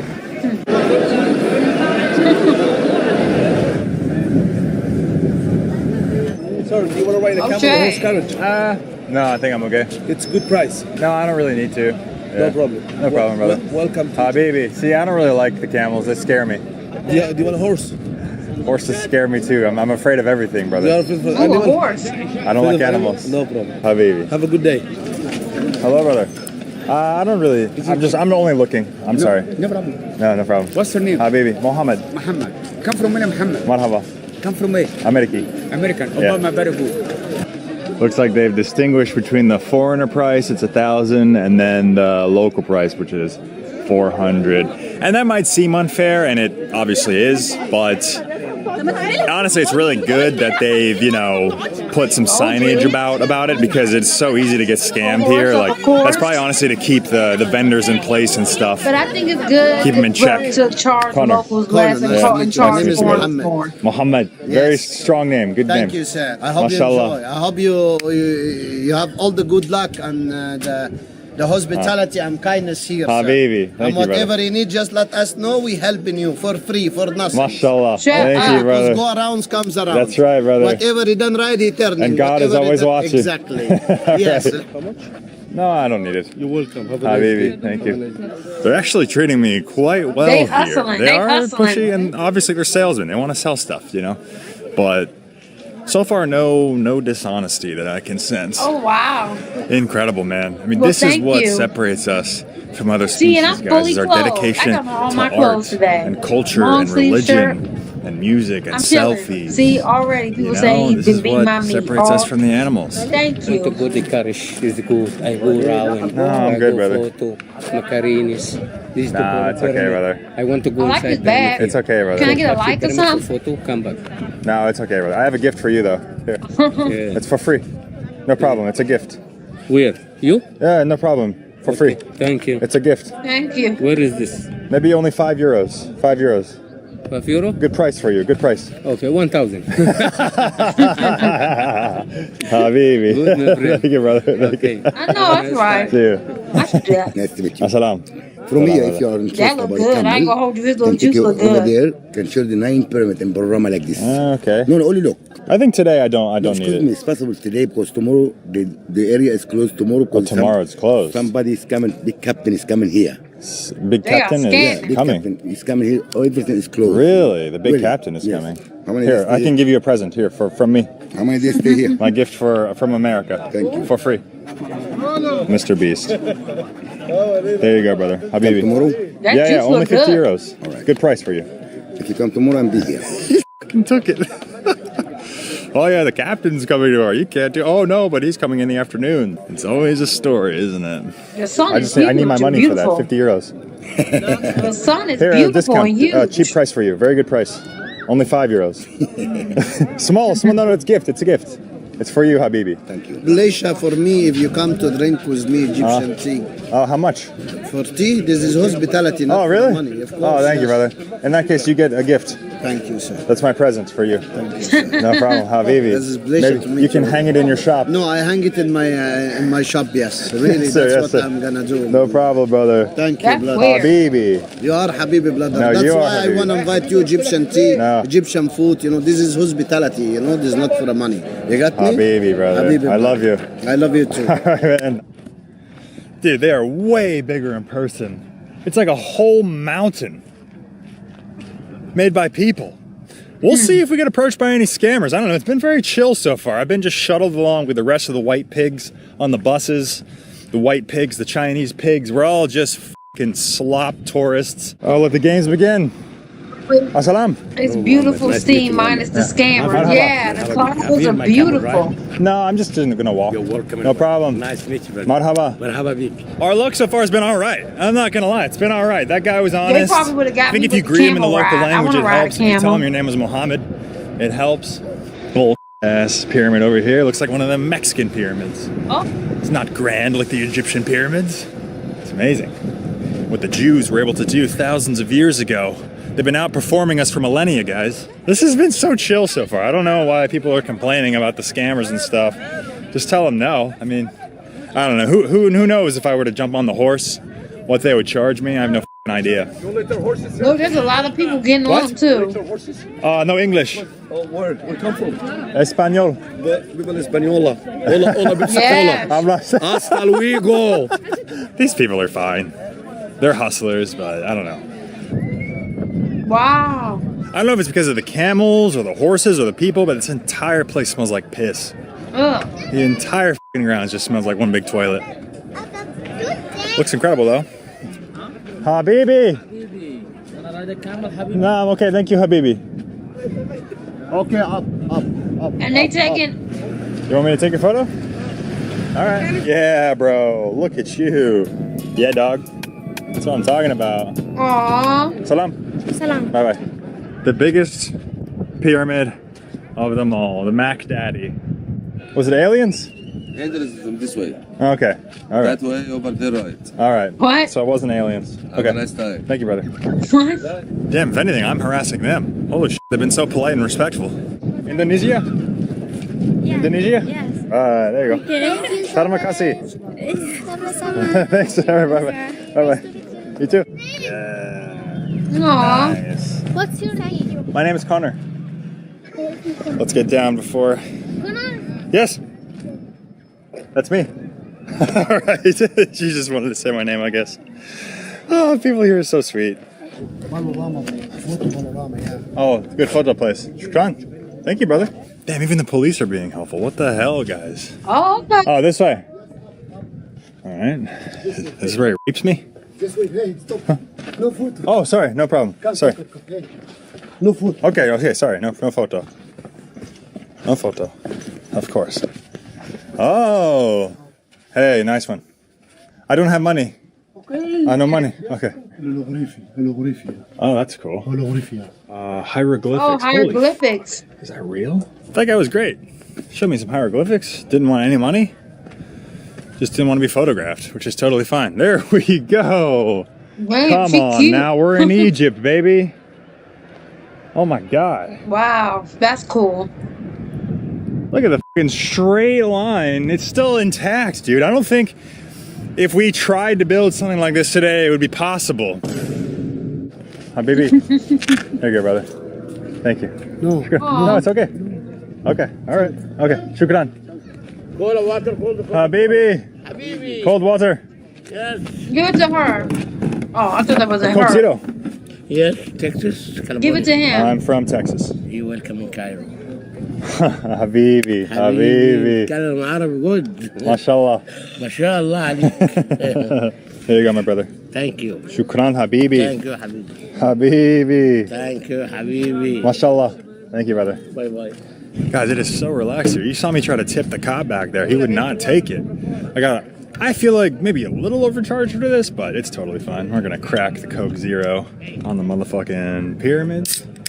Wow. This is what civilization has come to. That's this is where it began. This is where we peaked. And this is where we are right now, ingesting phytoplankton into my gut biome. RFK would be rolling in his grave right now. I just can't stand the sound of my voice. I love you, Egypt. I love you, Egypt. I'm Mr. Beast. Oh. Yes, me, Mr. Beast. Yes. Yes. Yeah, sure, okay. Let's do it. No. Yalla habibi. Yalla habibi. That's not nice. Don't do that to the kids. Habibi. Oh, nice shoes, brother. Those are Don't Travis do Scott that to a little specials. YN. Hell yeah. You got the LV shoes in the cut. Got some chunky Balenciaga. Dior. I got nothing, dude. I got flip-flops. Oh, wow. What's Habibi. Nice. Wow. This is shattering my expectations of the pyramids. I just had nothing but lovely interactions with every single person. Obviously, people trying to make a buck here and there, but the cop wouldn't even take the bribe, ladies and gentlemen. Like, that is crazy. $100. $100? No, bowing. No. Yeah, strong. No, I'm okay. Thank Euro, you. $1. How much? No, it's okay. I'm just looking. Euro Only ولا looking. دولار ولا ريشيرشن باون؟ No, it's okay, brother. Just looking. No problem. Magnet. No, it's okay. It's free. Magnet is free. No. It's okay. Free, no money. It's free. Okay. All right, I'll take it. Here. Here, you take my mixtape. This is free. Thank you. It's free, my mixtape. Yeah. No problem. It's free for you. How much? It's free. How much? Free. Okay, no. No problem. How much? No, it's free for How you. much? We are friends.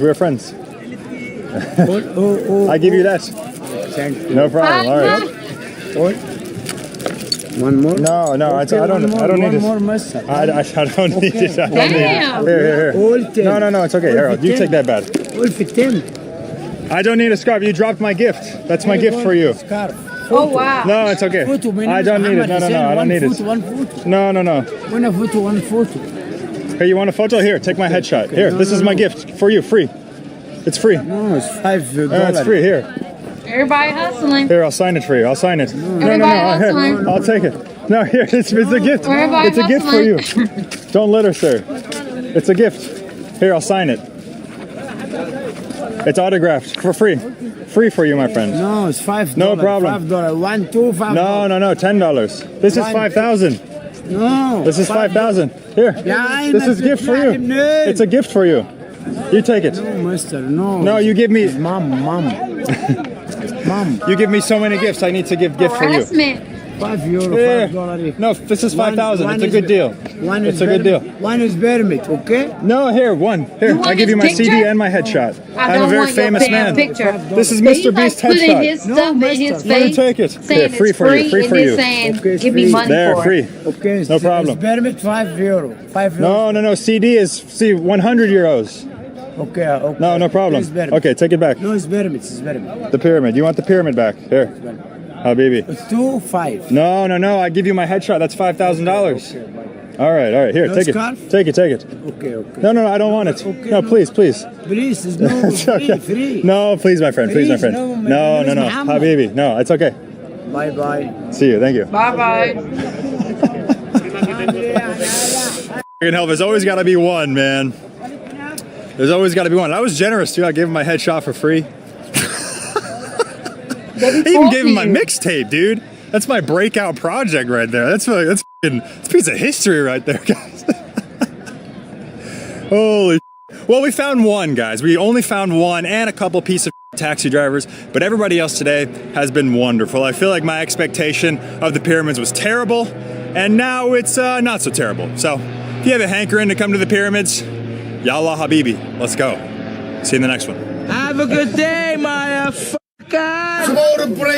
Oh, almighty. Shut up, man. Fucking loves Texas Roadhouse. Bye.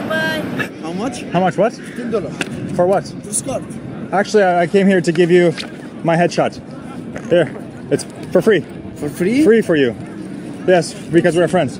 You are famous? I'll sign it, yeah. Here, I'm Mr. Beast. Mr. Beast, I know. I'm Mr. Beast, yeah. Coca-Cola, Pepsi? For free for you. For free, but I want to give it to something free for you. Some money?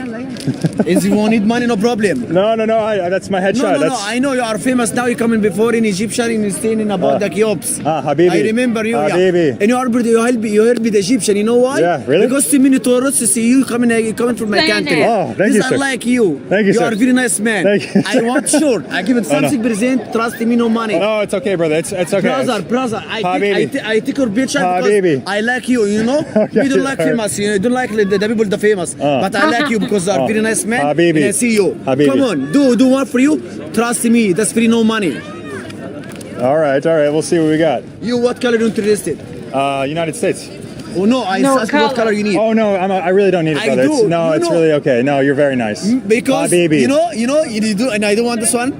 Maybe some people you see me, you buy for me. Okay. You understand? All right. Yeah. No problem, Nice to brother. meet you. Habibi. Thank you, brother.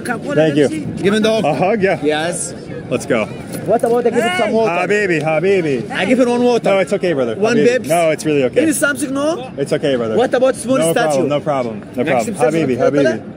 No problem. I give it a small statue. No, it's okay, brother. Everything, you know? No, mashallah. Mashallah. Nice to meet Thank you, brother. Thank you, Habibi. This is the best. What the hell? Take your right good. Yeah, okay. Our right's good? Yeah. Okay, all right is good.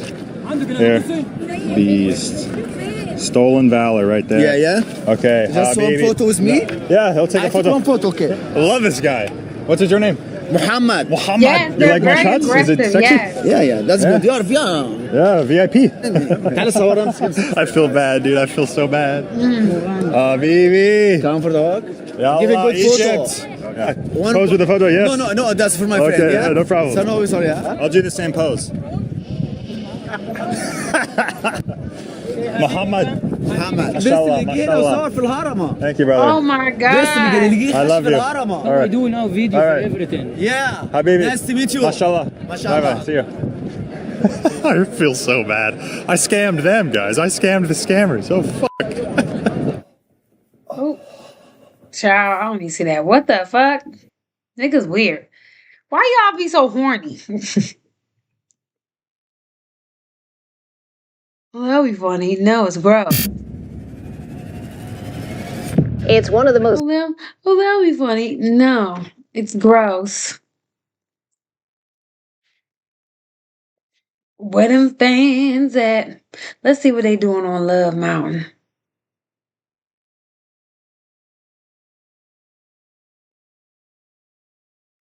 Oh, they don't have a new episode? Give me 3 times. 1, 2, 3, go. Whoa. Oh, I guess they're not doing nothing. I got my boots on the ground. Whoa. Ever since the dawn of man, there have been Hold on. I got my. Why can't I see the video in the playlist? Oh, because I'm in the wrong one. Dummy.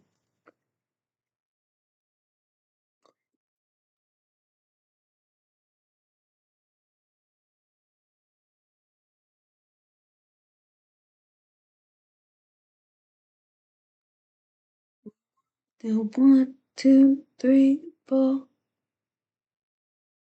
Okay, I saw this one. On January 11th, 1973. How TV reality show houses are built to break people. Let's see how they're built to break people because we love our reality TV. Over 10 million people tuned in to watch footage recorded from 35 Wooddale Lane. The advertisement for the show, An American Family, featured only the cameraman pointed at film stock of the house. The family was filmed as they went about their daily routine. Over the course of 12 episodes, the family of 5 that lived in the home completely fell apart, and the drama of their downfall made for exceptionally riveting television. You know there's a problem. What's your problem? And I'd like to have you move out. It's just like that. Yet none of the events of the show, the infidelity, the divorce, none of it was scripted. The Loud family was instructed to live their lives as if there was no camera present. They were to do nothing differently than they would ordinarily. So, on the surface, nothing about the family or the house was changed for the show. Yet, the house becomes a really critical part of the show's plot. It provides the unrealistic expectations that the family's trying to live up to, especially the matriarch, Pat Loud, who's preoccupied with keeping it orderly. Its oppressiveness prompts the eldest son, Lance, to flee for New York. It also establishes certain production limitations for the show, like the microphones that had to be located in the chandelier above the dining room table, which confined all the important conversations to happen underneath it. If someone didn't want to be filmed, like when Pat told Bill that she wanted a divorce, she just went into a room and closed the door. But if family members or anyone visiting the house were moving about, the production crew would be there to capture it. But the crew was supposed to minimize any disruptions to the natural course of the family's life. Just observe and record, like a fly on the wall. Technological limitations at the time, though, it meant that equipment was kind of scattered everywhere. The crew themselves became a part of the environment of the home, like good friends to the family, or even family members themselves. So the house was changed for the show. But the next question becomes then, is that what led to the family's demise? I mean, it just so happens to coincide with the filming of the show.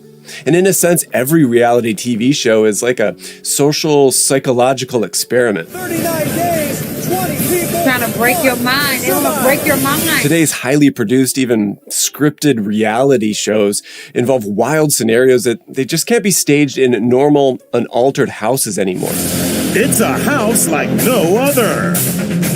Where 94 cameras follow your every move. And 113 microphones capture your every word. These need specially built structures to carry out the self-imposed limitations for setups like groups of strangers that can't leave, or living together and competing while never meeting, or dating without ever seeing one another. The architecture that enables these, they can be downright diabolical if you just analyze them on their face value as a place where people might live. So let's do that. Let's look at the domestic spaces of a few of these reality shows. We can start with the houses from the show Big Brother. They look normal-ish on screen, But their floor plans reveal the careful engineering and manipulation and the control of the participants that live here for weeks on end. In any other context, these could be read as torture chambers. The torture began for a group of 16 folks in August of 2023 when season 25 kicked off and they entered the house for the very first time. For the next 100 days, they lived in a specially built studio on CBS's Studio. I have an opportunity to be on a reality show in Vegas, but I need to get more information. I need to email them. Studio 18 lot in Studio City. We follow them as they exit the main staging area into the public zone of their new accommodations. The kitchen and dining are on the left, with the living room over on the right. These spaces are almost completely open, with no corners. Literally, some of them are chamfered. Nor are there any areas to be able to get away from any of the other contestants. It's okay. This layout forces interaction. And that stokes any latent potential for conflict by denying anyone privacy. Even the angles of the walls and the wood wall at the entrance, it kind of forces you to pick a side and then thrusts you into view of the cameras, which we see in the second episode when Izzy confronts Jared awkwardly right next to the rest of the group. Yes, let me tell you, I don't want you going home. The decor even reinforces this, with discordant elements being thrust together, divided by just a lightning bolt. This to me feels like the constant goal of the entire design, reinforcing division, encapsulation, and disruption, both physically and psychologically. It's okay. The destabilizing interior furnishing and design, it continues into the bedroom, where everything is flipped upside down, which I don't think could be any more on the nose. But then there's just the fact that there's a huge disparity between the have-not and the head of household bedrooms. The have-not's room is full of insults and foul food item-shaped sleeping surfaces that are designed to wear on your mental health over time. Sleeping in the head of household room, on the other hand, is the coveted prize for each week's competition. It's a luxurious retreat where occupants are treated to privacy and comfort and absolute powers of surveillance over the other spaces of the house. What this does is it creates a huge disparity between the individuals of the show, with a select few gaining access to greater levels of comfort and information than the rest of the people. This creates imbalances in power and unequal levels of control that people feel that they have over their individual environments.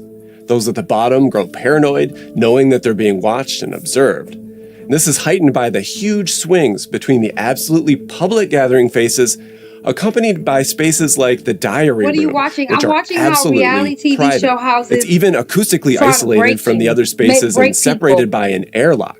It's where individuals dish their feelings. Y'all talking about brain rot content, and then when I'm actually watching something that has some substance, bitches say it's boring. Y'all some indecisive bitches. Y'all don't know if y'all want to be dumb or smart. Things about the other contestants on the show. The room's disconnection from the other spaces then leads to paranoia in others that might be thinking about what's happening inside. What are they saying about me? But all of this entire plan is surrounded on all sides, even in between all the spaces, by the production crew and cameras. The people living here, called house guests, have no access to this space. Yet you can feel it as this constant presence of this mysterious zone that you don't know anything about behind every mirror and behind every wall where there should be another room or another space. Baby. I heard Marcus got a son. Got a newborn, fresh out the womb, still got the little stuff on the baby's skin. What Quita get locked up for? I want him to stop pushing Quita to be a vlogger. Nobody is he trying to make like a nigga, if you trying to make a content creator agency or whatever, you can't do it with homeless crackheads and hoes. You can't do it with people with crackheads. They not out of the blue, yes. Should we go over there? Quita out of jail. Quita out of jail. I don't know nothing what's going on. Do I need to go over there? He got tricked, snitched on him. What? You look like you smell good. I do. Y'all, it sound like y'all need to, I need to go over there.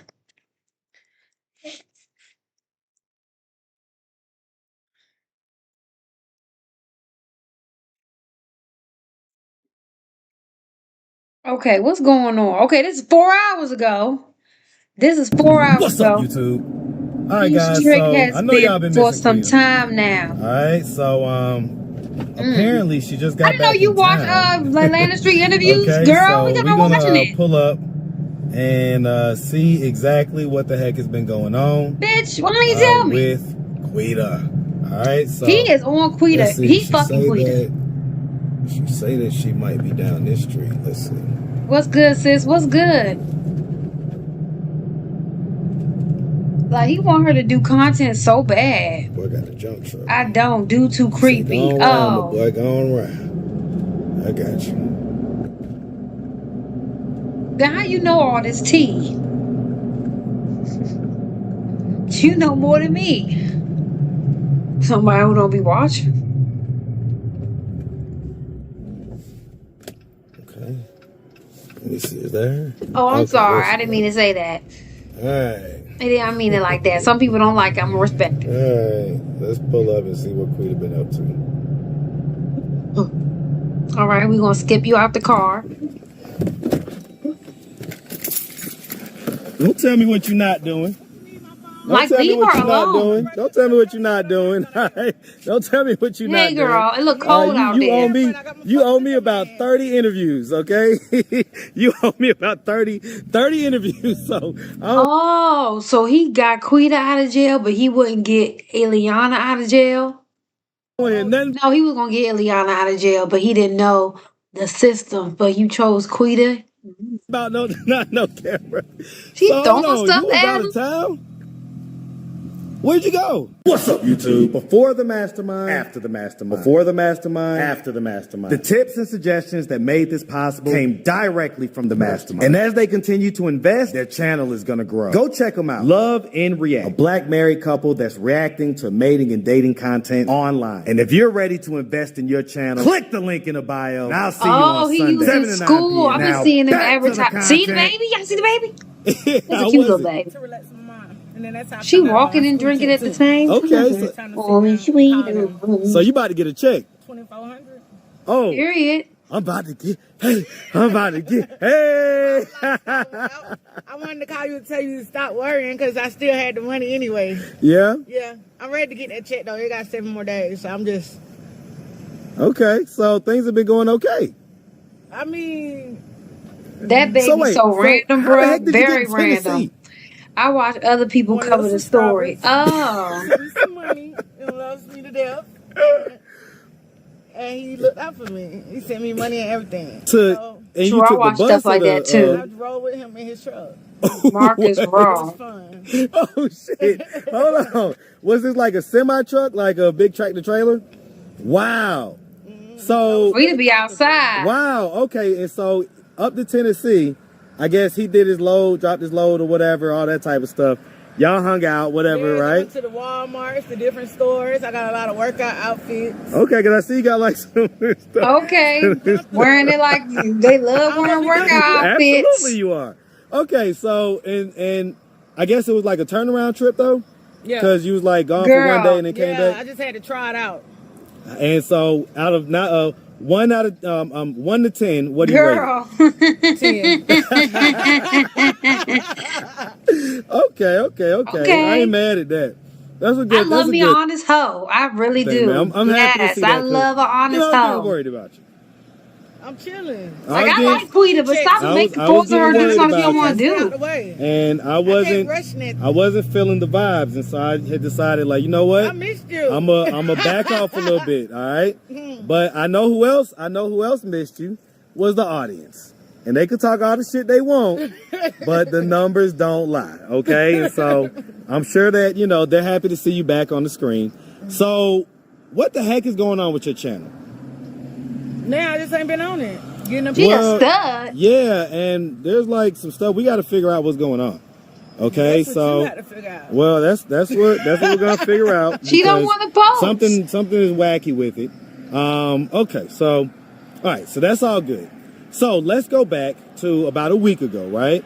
Where you know, She's you called definitely me not stud, and you baby. was like, "Oh, my friends What do you wanna, want right now? my friends ready to It's put just hands cold on you." outside. She's still a hoe. My So, friends, you know. my friends want to put hands on you. I have to go to the park to work out. So how on the, you got the You drop liquor, me off at the bar so I you can got the walk. liquor in your hand. Yes, I can drink and work out and release my stress. I know that's Listen, right. I done worked out drunk before, but that's not the recommended Yeah, way to her do it. nails did and everything. Yes. Releasing my stress right now, and that's the best thing going on right now. What has you so stressed? Oh, yes, she is. You was. I'm getting a peace of mind to myself. I ain't mad at that. You seem more peaceful for sure. Okay, you seem more peaceful. Okay, because you girls be saying getting that these your friend tattoos wanted on to their come face in like and this? knock on me, but it's all good. All right. You don't want to involve them in a situation. Cool beans. Okay, so what is your plan? So you say that you're about to get a refund check from school. Yes. Congratulations on that. Tell me about that. From I don't school? know. I didn't sign you up for school. I don't, Shit, me either. Now listen, let me tell you something. They told me I had alone. When I went to college, fortunately, right, I did really good on the SAT. She ain't gonna go I had none a of the full classes. scholarship. She just signed So up to get a refund check. Loans. I never filled out any financial paperwork or Are none you of that having a stuff. good day today? I'm having Right. an excellent day. Me too. I'm having an excellent day. Right. She ain't trying to hear that. Okay, good. So He I wanted just her actually out, just wanted her dropped drunk. off Max, right? And so I just dropped him off, and so man, yeah, man. So he's starting to get that skin a little bit darker and everything. But he's my guy, man. Who did Such a 7 handsome years little in guy. prison? Look So her anyway, up. Did so I just 7? dropped him Oh. off and just got a great interview at the Bluff. So I'm having a really good day. So, all right. So, Quita, what is the You want future to fuck her so of bad. Quita? Like, I don't know. because I gotta finish school though first, cause that's my income. That's my biggest income, and I did not know we get paid to go to school. Thank Lord that I went to prison, got my GED. Yeah. See, she just told us. because some people question like the whole where you How are was that in your school income? thing. You only Like, get I one was check, questioning girl. my damn Girl, you only get one check. They don't give you multiple checks.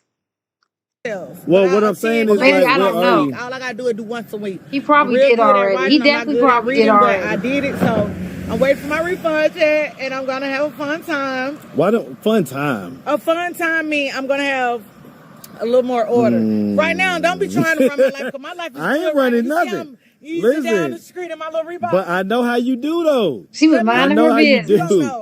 Soon as you get some money, See how you pulled up on me? listen. This is a private moment of me trying to get my mind together, and Okay, my soul, and okay. you are Yes. chasing me with the camera. I'm sure Yeah? they have You don't like people that? knock Because I'm anything having down with a privacy with pole. Oh, myself. child. Well, you knew I was pulling up. But yeah, but at the, I don't know know I'm all pulling those up. stories. Okay, But I'm that's fine. Like I heard them, but I don't know Well, I them. get it, Quita, but at the same time, we're in a little I'm bit taking on my a life few, nice and slow. and that's Yes, your good leave thing, her all right? alone. That's what you said you wanted to do. Because people was talking about that. They were saying, well, I think and I didn't see the lives, but I guess on some of the lives, you had said, like, basically you was kind of going off on everybody, telling them how you wanted privacy and you And didn't I'm want getting people privacy watching you. right now. Well, I was about Clearly, to I'm say. trying to. Well, that's what I was about to say, my right? body and my soul right. The easiest way to get privacy is just get off the app, right? Like, so that's easy. Just turn it off or don't come live, stuff like I that. ain't been doing it. Right. That's what I'm saying. So that's a good thing. There's nothing wrong with that. Okay. So you nothing been wrong with doing that. my mind time, gorilla on my See, radio so right now, first of all, and let I'm me trying to get my mind no, together. because guess what?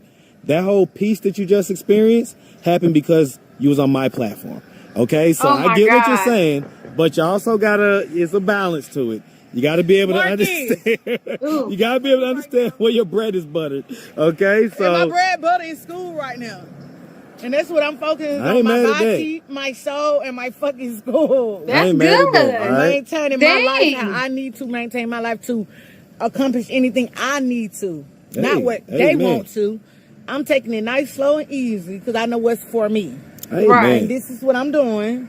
Enjoying my little walk like when you first met me. Mm-hmm. Going to the store, Yep. exercising, doing All whatever I right. want to do in my own zone. Right. Not saying that to nobody. 2026, we up. Drinking her a little drink up. while she Let's get walking. it. I don't know about All that. right. But she minding her my mind back business. together, and I felt like my body is losing weight and it's not shaped Right, you up. Yeah, you was stressed. You was stressed. Yeah, so You know what I'm saying? I be Like we was eating. having fun at first, and then things just got stressful for some reason. Yeah. So you know what I'm saying? Like it's good to kind of take Who's a break Kelsey? and pull back a little bit.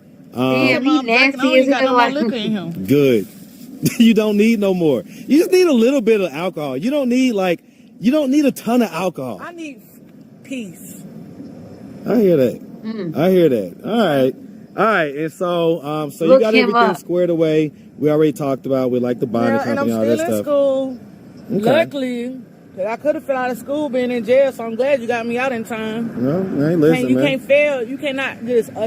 You got to at least do one class a week to stay in. And I had to call them and let them know, oh, I was in jail, and I already told y'all before y'all accepted me in school, and they listen to you, so that's good too. Okay, that's what's up. Listen, I still think, and you don't have to, of course, do what you want to do. I still think, especially with you in this more calmer. What are you doing? Stop kicking me. Stop. Especially with you in this more calmer. Especially with you in this more calmer mode and everything. I still think it would be great for you to link up with Sitting on Satellites. I think what? She's a nice lady. Kiss my little bitty ass in jail. You know, had somebody shrink your booty. Somebody said, "Hi," and they shrunk it. That's what happened. God damn, Queen, you done lost that little booty. I ain't mad at it. Though. Yeah, you get it back. Right. Hey, listen, you lose it, you get it back. I found me some good workout clothes that hold my body together, and so I won't be like loosey goosey. Yeah. Jiggling. See this one? Jiggling and wiggling. Yes. Okay. Found some good Walmart brands. They had some nice stuff out of town. Behind the scenes of anything you see social media, there's always there's sex all way of the industry you see. Enough. Sorry, I'm over here tapped in to their conversation. And then just so happened when I got locked up, it was like, no, I'm old school, baby. I don't know what to do. Like, I seen you on there now. I know how to find you, but I couldn't reach Marcus. But yeah, I was about to say, where were these dudes when I needed some needed some help with the bond money? They do Walmart to Walmart. Everybody don't know everything. Okay. Oh my God. Kind of slow. I didn't know no Walmart to Walmart until he had me to go pick it up with the code. I'm learning. Okay. So he sounds like a good friend, like a good dude. And I got some real men. But well, and so that's the thing. That's why I always told you is like. Nice. That's why I would listen. The gang leader loves a good fight. So what, you been mean to some of these guys? Well, she probably had to turn into a stud in there. Grocery, it ain't going down like that. You don't think you're going to buy me for no grocery. It ain't going down like that. You're going to spend more than that. Okay. I bet you when I'm done with you. Okay. You can say whatever you bring want them on to. out. You can say whatever you want to. You just know that I don't know how to hold secrets in water, so you know you better do what I say. Oh, wait. Oh, okay. Oh, wait. Ring them on out. Okay, because, wait, so you saying some of these guys, you got their secrets and stuff? Don't think I ain't got nobody backed up. I just don't deal with too many people. No people don't know where I live at, don't know me like that. You might know the name, but you don't know where I be located at. You can't find me if you tried to. Well, I mean, listen, he that's got why you I was in the always telling neighborhood. you What was try to you focus at on the home? people that are being positive towards you, because there was so much of that. There was so much of that, right? Like, you didn't even think that the people was going to send them money to bond you out. Up on me, I'm looking face. You didn't even think that the people was going to send money to bond you out. Oh. And before I even posted people the bond video, her out? That's your sweet. mom had $150 in the Cash App. That was just from two people. Marcus. What up, though? All right? That was just from two people. Okay? So you need to learn to focus on the positive. I do. Yeah. That was gotta do nice. that. She high off. All She's right? drunk. Life would be less stressful. Hi, if he you don't worry bonding about your her. haters. He bonded her just out. let He them definitely be, hit because too. you need them. You need people to hate now. That's just a part of it. I like this little outfit. It's casual. Yeah, Going to work it's called out. athleisure. What I'm doing. Right? This is called athleisure. The only thing not athleisure about it is the beanie on top. I can't. It's like... I had got me a new wig. Okay. It's human this time. I see. Yeah, and I got it dyed by this girl. This person here, boy. But that's my home girl. And so my friend got this wig did for me. She got it customized. And so I ain't been doing it like they be doing their hair. But this is a lace front and it's human hair, my first human. Look at you moving on up. Look at you. Moving on up from the $30 wigs at the beauty supply store. Now this wig coming. Look at It was you. detailed for me. I ain't really been keeping up with it, but I'm gonna do it and do my baby edges. But this is human. You can feel it. Feel my hair. Let's see. That is. No, feel it. I felt it. He don't know how the niggas don't know how to feel that's it. hair. That's real hair. I Niggas see. just, I see. My friend that's got me not this feeling while you it. was This talking is feeling it. Which Niggas, one?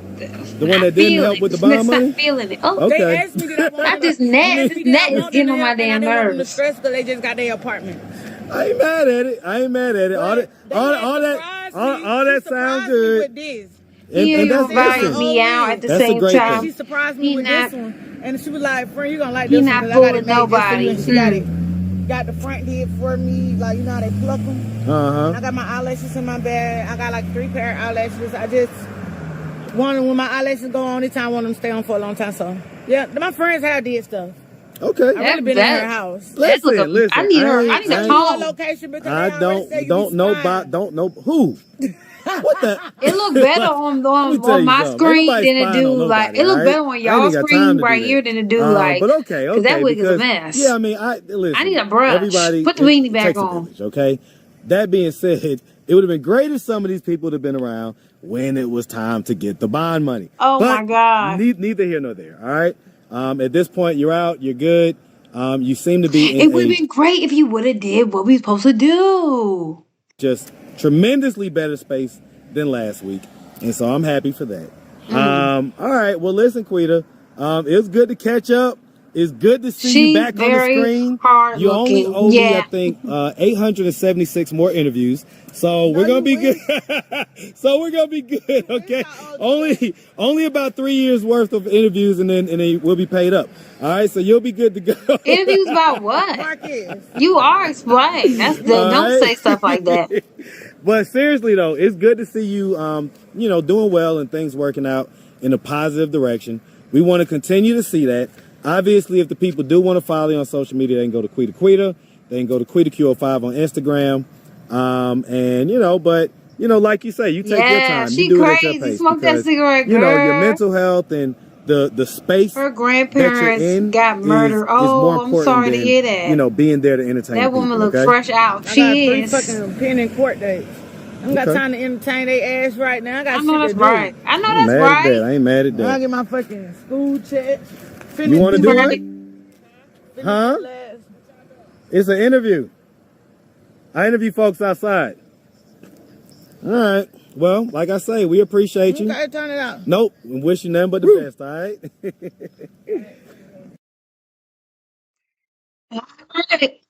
Whose little pink goes off during the interview? Who's this? I don't. Okay, my name is Khaleesi Dixon, aka I'm Yamaja.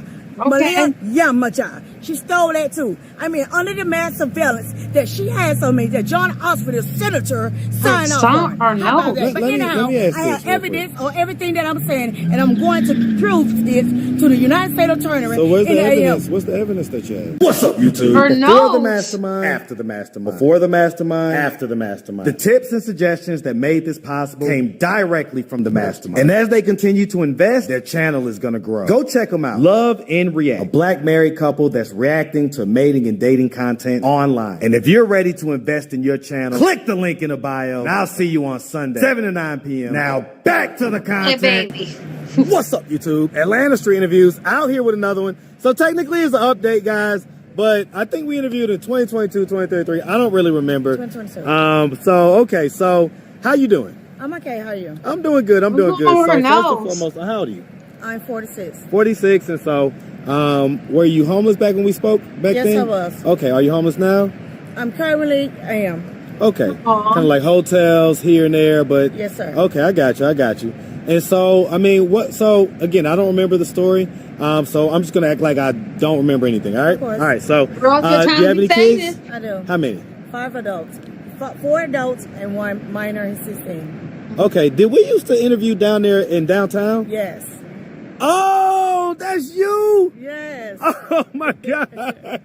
I'm the one that probably. I remember you now, 100%. Yes. You was one of my OGs. Yes. Okay, I love your pink roll, Maya. It's you know not what gave it roll. away? It's the little ankles and then going into like It's the two like that shirts. shape or sorry, whatever. pants and a shirt, and it's a that's what. quarters And inch. the eyes. Okay, I remember now. Yes. Okay. So Right.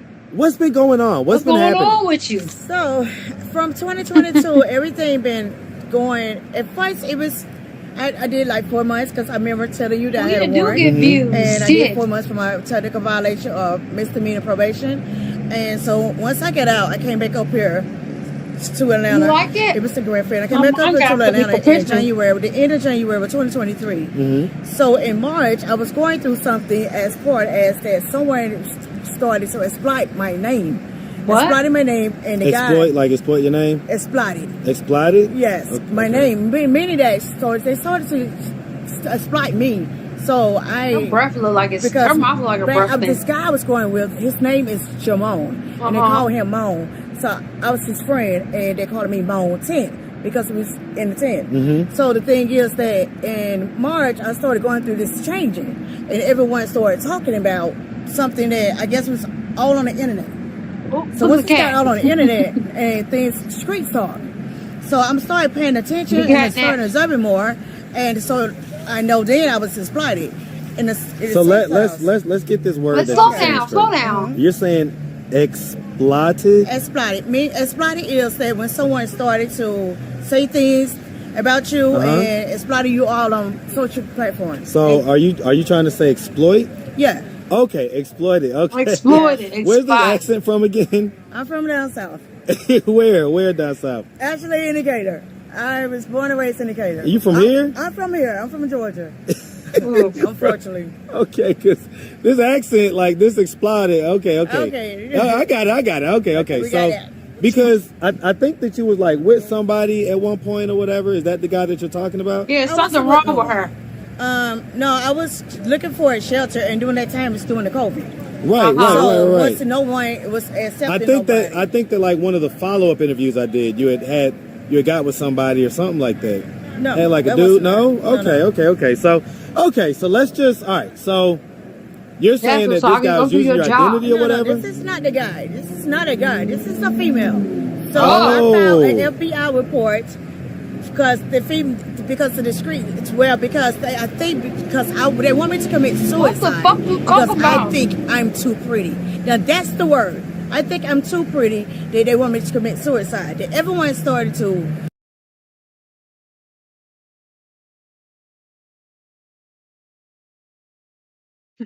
Exploded. What you got in your kitchen? I need a couple of sandwiches. I'm bruh on the 7th floor. I do got some. If bruh man from the 5th floor come up in here, he gonna tear up a sandwich here. I got turkey bread. I got some pepper turkey slices, pepper jack cheese up in there. I got 2 things of coffee. I think I got some orange juice, oat milk. I got some Red Bull. I got some bubbly in there. I got some bacon up in there. If you start firing up that with a little arugula, I got some rye bread, some everything. Damn. I got some everything but the bagel in there. I think I need to throw away those little Burberry cheeses. I think those are expired, but if I think he can handle it. If he want to smear it on his, he'll be excited if he came up in there. Sounds like yes. I love you too. You made me think about it. Yes. And to top it all off, you got some Mangiano in there. If he eat all that, then feel ashamed. He can.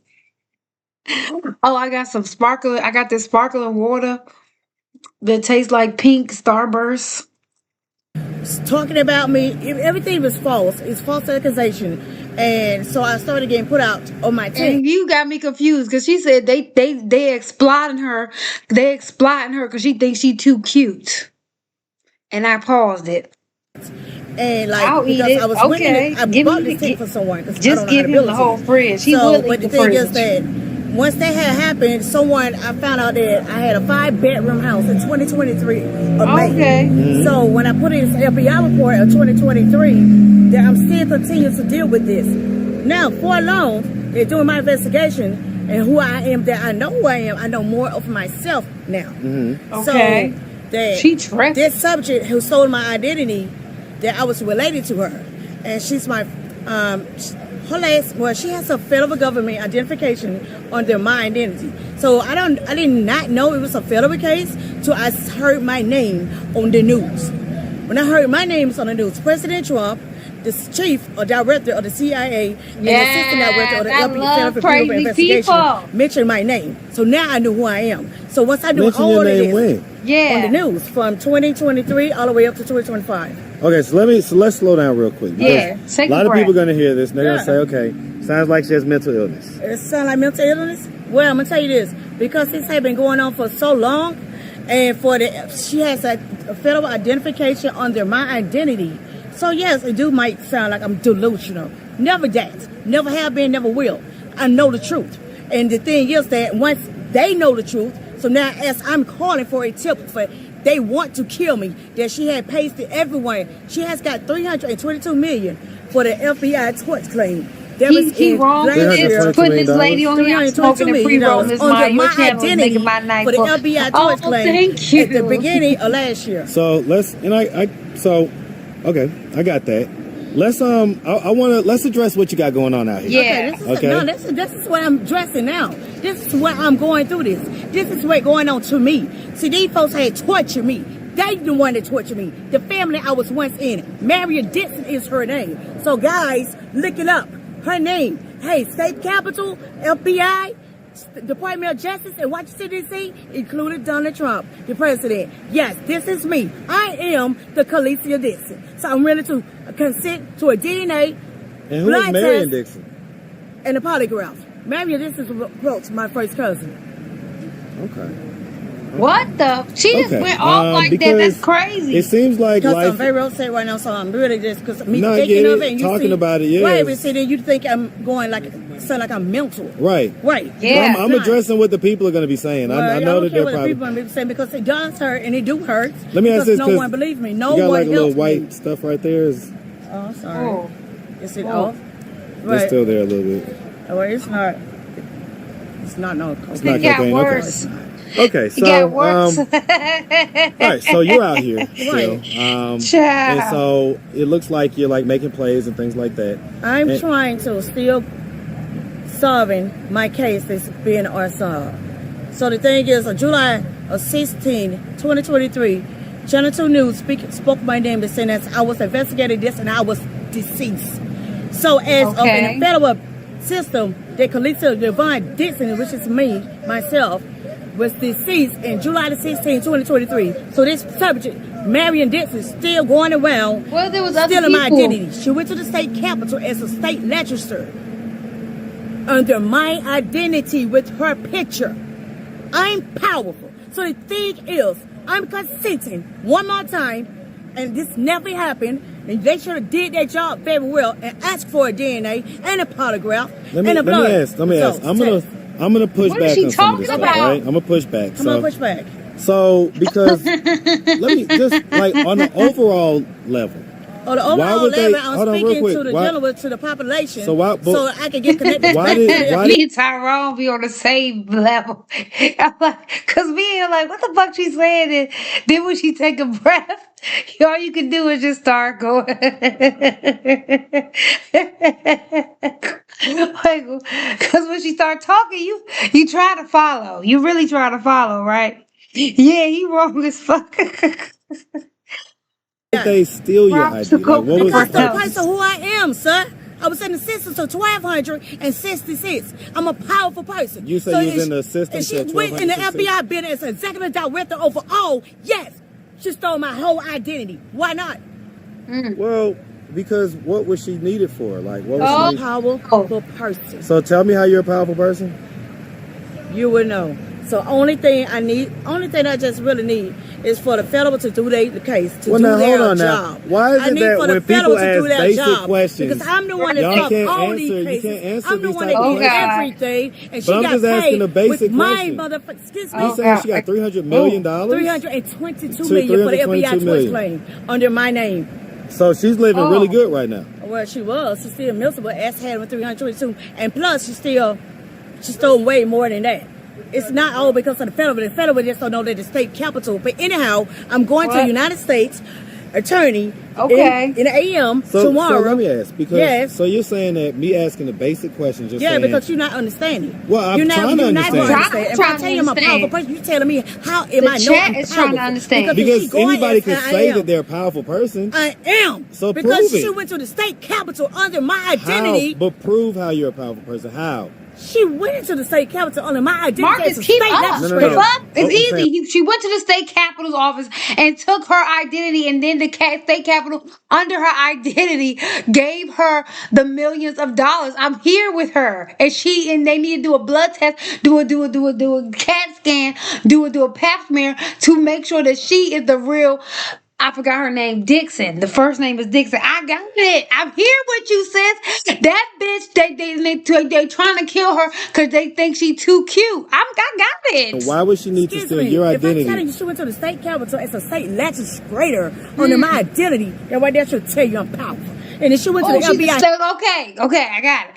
She's a state legislator, and the lady took her identity to be her, who is the real state legislator. Headquarters as an executive director, that's right there. Should tell you I'm powerful. Now she went to me as I'm a parent of all. That's powerful.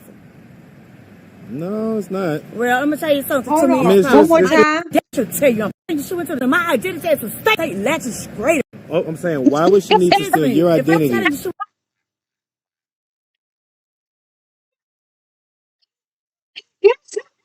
Go back and forth. Just see. Okay, I just got up. You got it. You got it. You there? Are you with her? She think the world revolves around her, and she is. But Maya and Tyrose, this is how people say on YouTube is some they do pure crazy. I know. You forgot she got power, Maya. But did y'all see how I was skipping back and forth? Went to the state capitol as a state legislator under my identity. And right there should tell you I'm powerful. And then she went to the FBI headquarters as an executive director. That's right there. Should tell you I'm powerful. Now she went to me as I'm a parent of all. That's powerful. No, it's not. Well, I'm gonna tell you something. To me, I mean, it's just saying words. It's not like that's not a demonstration of power. DNA with proves it all. Yeah. Blood testing and a polygraph proves it all. Prove it all. That's all I have to say. That's all. That's all I That's need it. to say right now. Because I shouldn't be here going through this like I'm delusional for a fucking subject that who very much mental ill, stealing my whole identity. When I'm going, still trying to. She's still living as me. So someone if someone watches this, she's like, okay.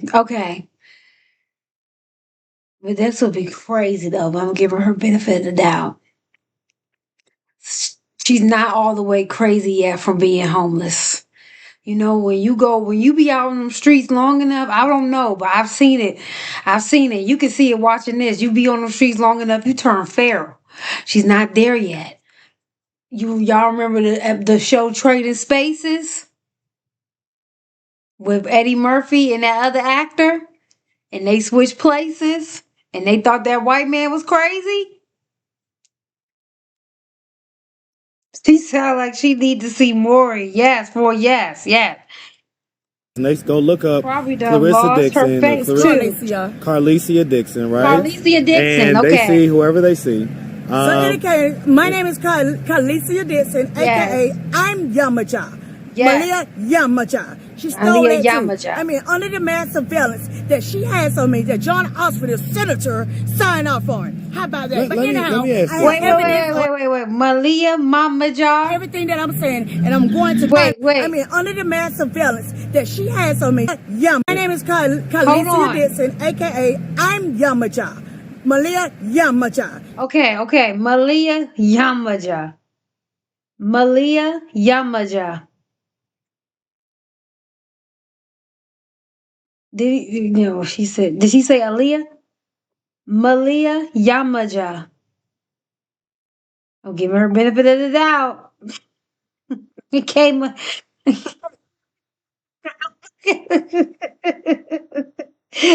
She stole that too. I mean, under the mass surveillance that she has on me, that John Osford, the senator, signed off on. How about that? But anyhow, I have evidence on everything that I'm saying, and I'm going to prove it to the United States Attorney. So where's the evidence? What's the evidence that you have?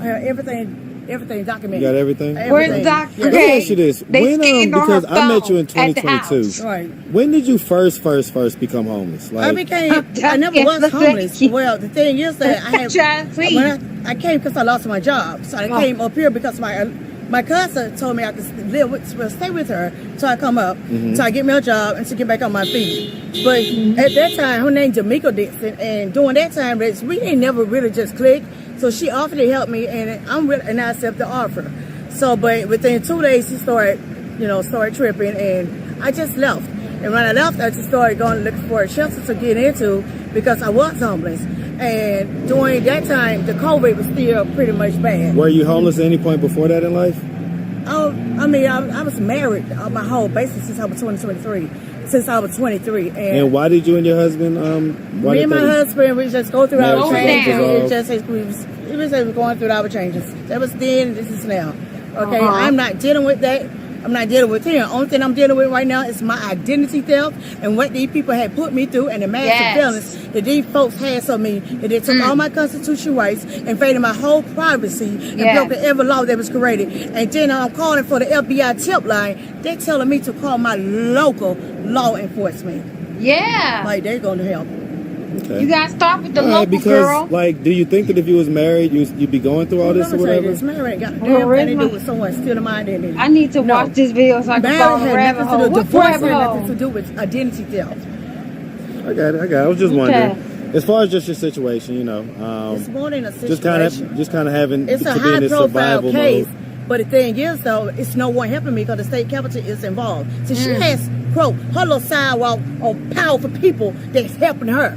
Like the state capitol is the one that's stealing everything for the United States of America. People, we know evidence of that too. Everything, IP, all this, and I'm reporting it to the United States Attorney in the AM. Okay. All right. All right. Well, because I want to say this is the same stuff you were talking about a few years back. Everyone needs to know who Marion Dixon is. So once they get to know, she has a picture ID. Right? She has her picture with my identity. That's illegal. I don't care how you put it, powerful, and you got to do nothing with it. That's very much illegal. She filed federal taxes in my name. Auto loan. All of this. I have this all on my credit report. And it's not you trying to steal her identity, right? What the fuck? That's why I'm willing to consent to a DNA, a blood test, and a polygraph. Yeah. I'm consenting. You don't need to speak to an attorney. Yeah. I'm consenting. Yeah. Come on with it. Yes. Right, and a hair test. All right. Well, and a pee exam. It was good to catch up with you. And I guess you're out here on Glenwood now, so we're doing it all, baby. Basically, yeah. So the Queen Elizabeth is she buried in the United States in Decatur from she hit your neck. Okay, and so we'll be running into each other. It was definitely. We went to each other today. All right, I'm waiting for the update since I was you the best girl. I'll be watching the news. Yeah, I frequent this side. Downtown. Yeah, we will be watching the news. She getting her shit off. Are you from Thornton? I'm from East Side. I'm from Decatur. I'm from the East Side. Avondale High School was my home high school. Oh, okay, gotcha. Yeah, I'm from Belvedere. Okay. Yeah, shout it on up. All right, well, listen, like I say, we appreciate you. If anybody wanted to reach out, help, or donate, do you have a way for them to do that? Social media, Cash App, anything like that? I don't have anything. She had into all my phones, into all my email accounts. She had everything because she has some mass surveillance of me. She knows everything of me, everything that I'm doing. Yeah, she can't dumb Marcus. Like I say, we appreciate you, sweetie. Give her $50. Remember the best, all right? The thing is, you don't even know what's going on. Don't even you think I'm delusional because you don't know nothing about the surveillance. You don't know how much power that the federal government has. So I understand that, I mean, well, if you can show proof, normal person, listen, and I if you can show proof, you've been watching Amber Lynn. I don't need to show proof. I've been watching Tiki Tapes. Of course not. But what I'm saying is Let's see what they got that's what it going would on. take I know for that anybody, channel. I would think. In other words, nobody's just listening. I know, that's why I'm conceding. Just without, That's why I'm conceding to what I said, a DNA blood test and a polygraph. Yeah, I get it. I'm conceding to that, and also I do have evidence. Don't be watching Amber Lynn Tiki Tapes. Yeah, no worries. How did you know like I'm I said, we appreciate you. You starving, Casual? The best, all right? Thank you so much. What you want to eat? All right, we'll be waiting for her. I said Tiki Tapes. Girl, Kiwi Tapes. Don't even watch Amber Lynn stuff. Hold on, let me see. I can't spell. Oh, yeah, I do be watching his stuff. Sorry. What the fuck is this? What the fuck is this? Dakota and Felicity are a couple in their early TikTok. TikTok's most controversial couple. 20s Why from she got West no shoes Virginia. on? And chances are you West might Virginia. I'm ready. I told y'all how me and my mom went to the Walmart in West Virginia. This is when I was 300 pounds, mind you. I'm looking around. I said to my mom, I said, Mom, we're the best looking people here. Everybody look like goblins and ghouls. I ain't gonna. have seen a video featuring one of them floating Oh, you around told me to TikTok, stay as away they have from both a been the subject bullshit. of What? numerous Maya multi-million be view shaky. West videos. Virginia, But it goes baby. so much deeper than skits Is on that a camera, kid? because the last 3 years have been an absolute roller coaster, especially for Dakota. His story taking turns I don't think anyone expected. I think the best way to tell this story He just is in little. chronological order. We don't know much about Dakota's early life, but we know that he had a falling out with his parents around the age of 18 that led to him living on the streets. But in 2023, he would meet a TikToker and wannabe rapper named Crazy K. Always a Crazy nigga in the K mix. assumed that Dakota was a child and That's pulled a man. over I to saw his film story him. before. But after realizing Oh. that Dakota was in fact an adult, they started to hang out and make content together, producing numerous viral videos. Yo, where's Crazy K at? What you looking for him for? Crazy K was a terrible influence on Dakota, You who had been kicked out by represent- his parents and Maya.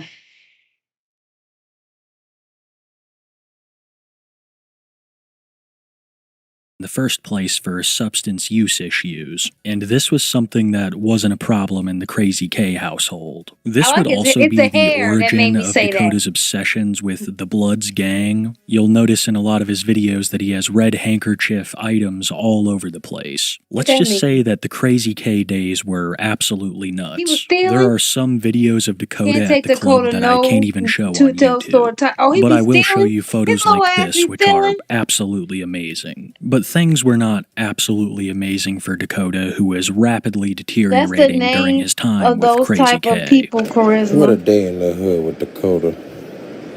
Yeah, he counting up. That's a grown man. Stop treating him Couple like of he a dollars. baby. Now we just Weird. cruising. Probably looking for Crazy K. Using him like he a fucking Yeah, he tired.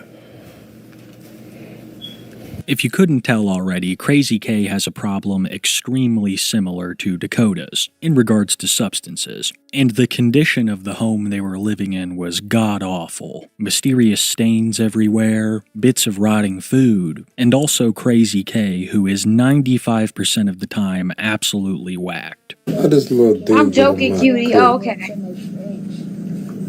Why he in my refrigerator? Why you treating him like he a baby?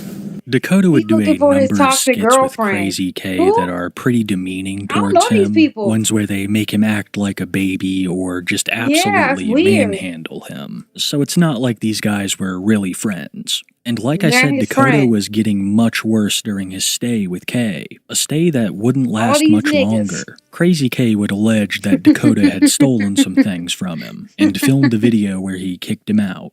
I always knew one day me and Dakota would depart. Aww. Now you being a little midget crackhead. That's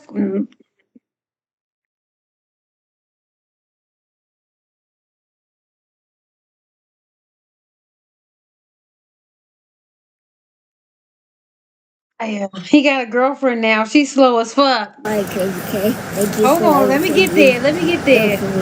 His lips all dry with them I big remember. ass glasses. The glasses. One thing about the glasses gonna stay on the face. He keeps a woman. After this falling out, Dakota would once again be homeless He might be cute until if he was technically found a home not to a- live not a in, high though chair. it was abandoned and he shared it with a troop of other homeless people who would steal from him and trick him into doing their labor, tasks like stripping their copper wire. So as you can see, things have gone from bad The to high chair worse. is funny. Leaving Crazy K's home did not lead to an improvement gotta in do his what he condition. gotta do, He was right. living in a home without heat and the winter months were rapidly approaching. He had also lost all form West of stable Virginia. income when his card was stolen at the house he was living in. so he was forced to beg with a sign on the streets, Go not only for home, go to your himself, but parents. also his dog, who he had acquired sometime between him leaving Crazy K's and meeting Coracle, which is our next topic of discussion. It was October 2024, and things were not looking good for Dakota. But due to a chance encounter, the next few months of Dakota's life would be some of the best he's had in a very long time. A social media content creator named Coracle met Dakota on the street one day while filming a motorcycle video, immediately hitting it off, sparking a friendship that would last over a year. I've seen you on TikTok. Because people won't stop and think he a child. He's a grown ass man. He's 50. You hungry? He said he was a little hungry, so now I just gotta think of a place to take him. I'm not actually an old man. This is a man. Trying to make a little bit of money so I can feed the dog. He said he needs some money so he can feed his dog. You want to go out to eat? I'll give you some money. Want to do that? Or you want to eat? Taco Bell? Come on down there, isn't it?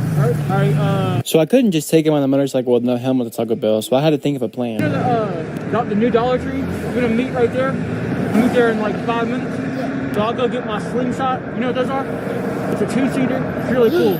I got one of those. I'll pick you up in that at Dollar Tree in about 5-10 minutes, okay? Two things I want to touch on. The gang signs that Dakota was throwing up during the drive. Stuff like this, along with red handkerchief memorabilia, are what you're going to want to keep an eye out for. Along with his shrine to What Little is red Dirk, but I'm handkerchief getting way ahead of memorabilia? myself. Like, After eating Taco Bell and with giving the Dakota some Bloods? money, they exchanged numbers and decide to meet up for more content buying in the this grown future. man a And I teddy think bear. they That's a filmed the grown next video man. within the week. An interview with Dakota posted to Coracle's YouTube channel. In this interview, he admits his love of Little Dirk, he ain't no spaghetti, child. That's and a his grown grandma. man. He also reveals that he is 20 years old and also not only related to, but has met a celebrity. So, have you ever met a celebrity?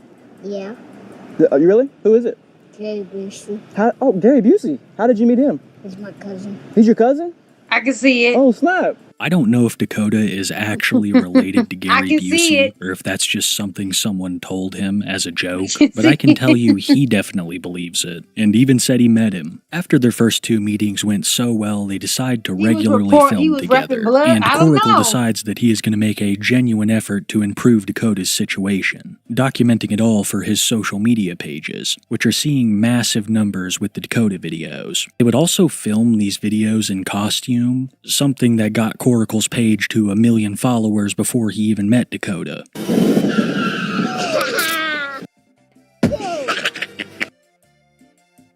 That's not a kid. Are you eating the butter, Dakota? The majority of content that they filmed together was either like this or them buying Dakota new items. He had a bad habit of losing his phones and breaking his glasses, so Coracle had to buy him countless pairs of both, a problem that would only worsen as the years went on. I forgot he ain't even had his glasses on. Your dog ate it. Looked like he was chewing them. Oh, that sucks. That sucks. Did you get a warranty? Considering I had to get him 3 phones, every place a lot of the things that have got him, luckily I got the warranty. Coracle was still in on the it. process of helping Dakota get an apartment, so he was still living at this abandoned house with a troop of other homeless people, who, like I said earlier, were stealing from him and extorting him. But it would hit a whole new level when Dakota had to be hospitalized due to an interaction with 2 other members of the household. Dakota claims that he locked 2 individuals named Chu and Ate out of the house, and was thrown down the stairs for it, leaving him with a massive gash on the side of his head and a brain bleed, requiring immediate medical attention. And Sorry. once Dakota was out of the hospital, Coracle would give us an update, showing just how bad Dakota had been injured. Okay, see your new haircut. Yes. Let me see the scar. Oh my goodness. Wow. We don't need to It see looks a lot that. better than what it did, though. Yeah. For the people that don't know what happened, you want to explain? Summarize what happened. Basically, I had a brain bleed and And how did you get a brain bleed? there was 2 people, they Call your named Chu, parents. After seeing this, Coracle was now more determined Don't than make ever him to put get them Dakota elf out of ears this on. situation. Don't make him so do the that. next step they took is actually an extremely important one if you're homeless. and that's acquiring a valid ID. Dakota has been using a SpongeBob ID for the past 3 years. I'm pretty sure it just has a picture of SpongeBob on it. It's not real at all. And an ID is extremely important in regards to getting housing, so this was a massive step in the right direction for Dakota. Remember that little homeless dude I found? Well, today I'm going to help him go get a new ID. Now you'll finally have a license for your Lambo. But you can lose your ID. So this was the ID he was using. He looks slightly different now from then, so he's gonna get a new one. You could be a model. I think it turned out pretty good. Make today the day you embrace your true self. What does yours say? Cherish the simple moments. It's true. You gotta cherish these moments. Life's too short, and I just spent 3 hours of mine at the DMV. Things were finally looking up for Dakota. Let me New stop ID, saying, oh my, new this is a phones, grown new glasses, ass man. and an He needs to apartment call on the his horizon. parents. Coracle would also set up Dakota in a motel for a couple of weeks, even losing his deposit because Dakota couldn't help but smoke in the room. But other than that, there were legitimate improvements in Dakota's life. Improvements that sadly would not last, because during his last day at the motel, he would meet Felicity. It's now April 2025. Coracle and Dakota had known each other for almost half a year, and were seeing great progress in improving Dakota's life. But like I said earlier, during his last day at the motel, he would meet a woman in the lobby who asked if she could pet his dog, and then asked if he would be her boyfriend. This would be none other than Felicity. They would exchange information and agree to meet up for a first date soon. I don't know. I mean him but today. it went about as badly as it could. I mean because him when he today, went to pick blue her up for the child. date, How you she doing? wasn't even there. Eventually, the first date does actually happen. They meet up at a mall for food and shopping, and Felicity immediately starts begging Dakota to buy her things. Things that Coracle is going to have to buy. And she's kind of manipulative about it, telling Dakota things like, "You promised to spoil me." And I guess it did work because she got almost everything she wanted. And this would be a reoccurring theme throughout content filmed with her. Felicity is problematic, to say the least, especially if she's your girlfriend.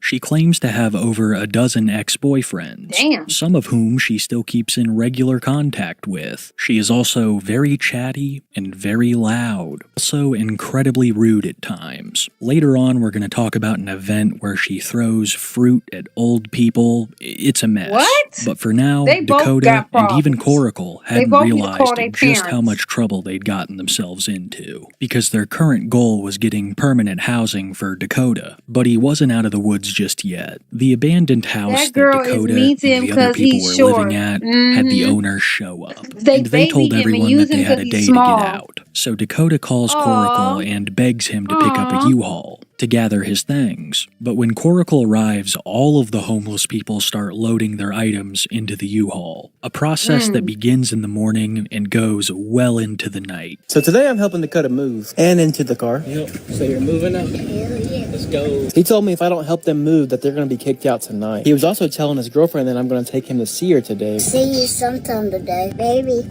Hi. I was just trying to be a good friend and help him out, and his girlfriend was really wanting to see him. And she's one of those. At this point, we were waiting for them to move for 2 hours, and Dakota became frustrated. Don't bite me. Don't do that, Dakota. Whoa. She's just trying to play it. And then to make it worse, he starts playing this. I'm not gonna lie, Dakota. I didn't think my day could get any worse, so I heard that song. This song? That song is garbage. After nearly 4 hours of waiting for them to move, we finally got all the stuff to the next house. I guess they took my advice about getting into the back. So after another couple hours, this is what I get in return. See you, Dakota.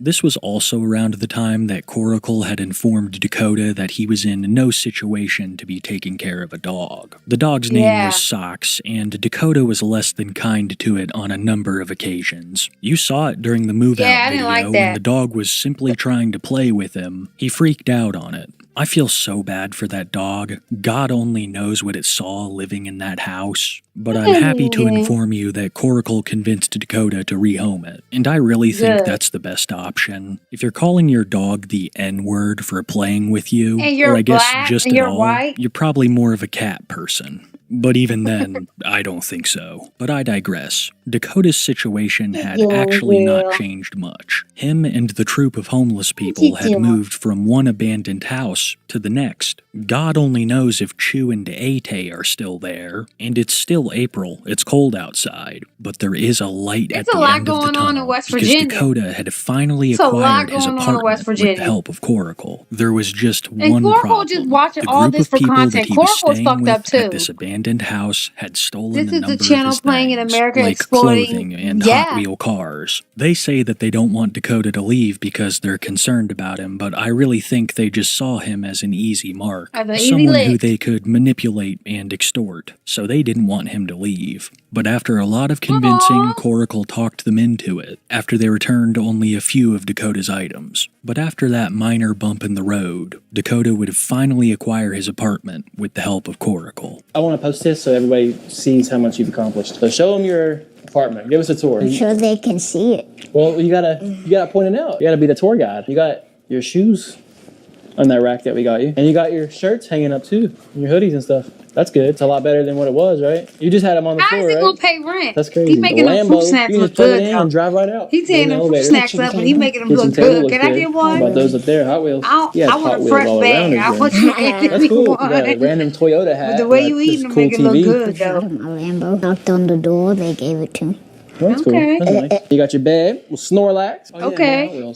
Dakota's move was another big moment in his life, like getting the ID. It was stuff like this that was going to provide a sense of stability that he very much needed. But sadly, problems began to quickly arise. The leader of the homeless troop of people that stayed in the abandoned buildings, the ones that had held a number of Dakota's things, had somehow convinced Dakota to let him start living in his new apartment. I believe that this is another one of the reasons that they let him leave in the first place. Coracle doesn't go too heavy into the details on the first situation like this. There are actually many that we're going to talk about soon. But after threatening to call the police, the guy left and stopped bothering Dakota. Coracle warned Dakota about the danger of letting people stay with him, as they would most likely use him and steal from him. But sadly, this point would not stick with Dakota as much as Coracle would have liked. Though for a time, things were back to normal. It was May 2025, and Dakota and Coracle were filming like usual, doing things that Dakota had never done, like eating hibachi.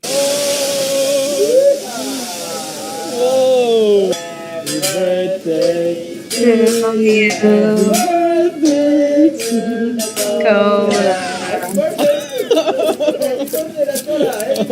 That was just dear feet. It's okay.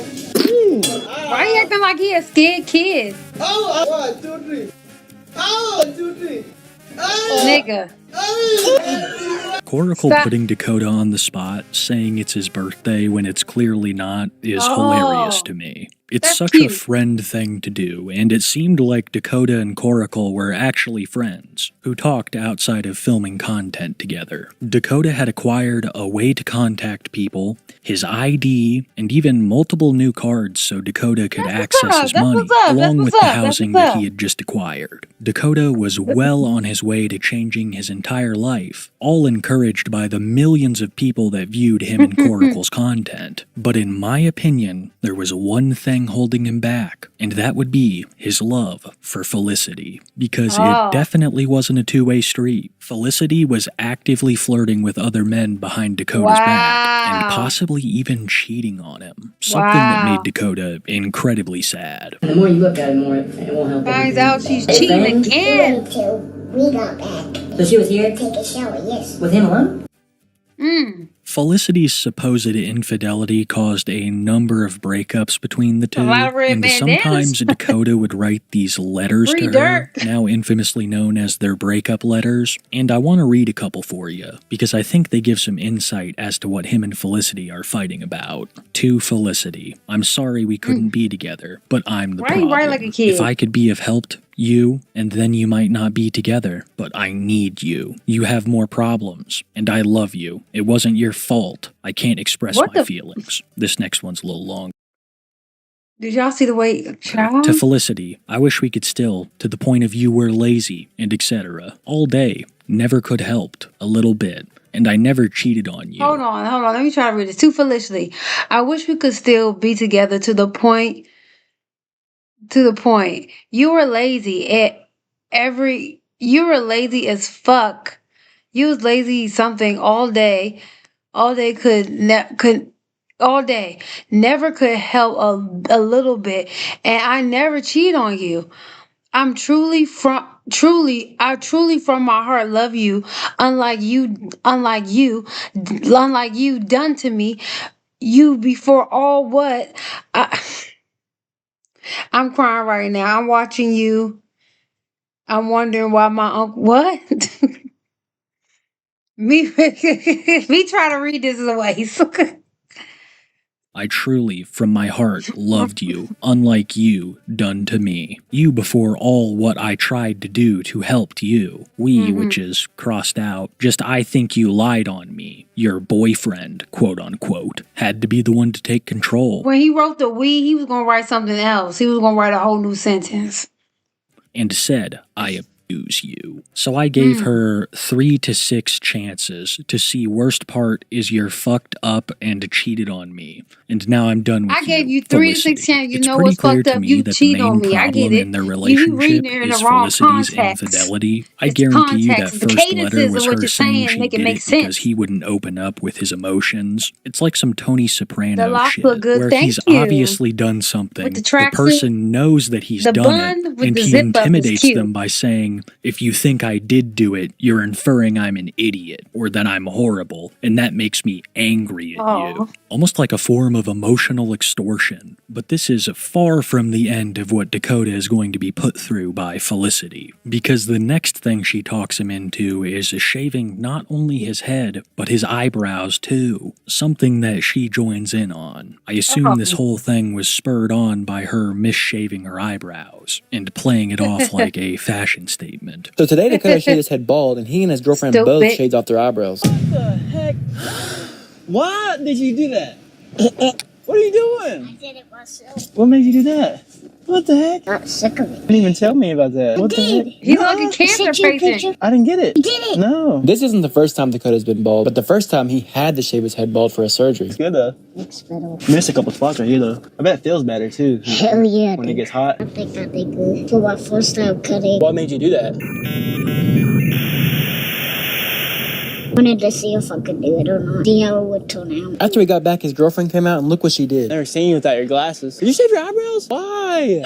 What are y'all doing? Why did you shave your eyebrows? Because you couldn't see them anymore. He shaves his head, so I matched him. When we got back to the apartment, I told him he's gonna look like a lollipop that fell on the floor if we don't fix up the spots he missed. So we sat down and we fixed them up. But sadly, it's not all shaved eyebrows in new apartments. There is That a was very weird. dark I'm cloud sorry. looming on the horizon at this point in the story. It's a nice and this hoodie. cloud actually has a name. Jimmy. Jimmy is the second homeless man that attempted to make Dakota's residence his residence. And Wow. it started off kind of like the first guy who attempted to stay there, just hanging around, which eventually led to staying the night. Then items go missing, even important stuff like the microwave. And then Jimmy starts moving more of his friends in, getting Dakota into some of his first trouble with the apartment complex, Oh my which has a God. strict rule They on only bullying him him. living there. And eventually Coracle gets Jimmy and company out, but Felicity tries to move in, continuing this problematic streak between Dakota and the apartment complex. If things couldn't get any worse, Jimmy starts poking around again. And I guess it's worse than ever. Felicity and Dakota claim that Jimmy will watch them while they sleep, along with doing a number of other disturbing things that I can't really talk about here on YouTube. Yeah, homeless but is a let's crazy just say world, that y'all. It's Jimmy was scary out not a there. good person in the slightest. Yeah, so that's Coracle scary. once again had to scare him off, this time catching the whole confrontation on camera. Yes.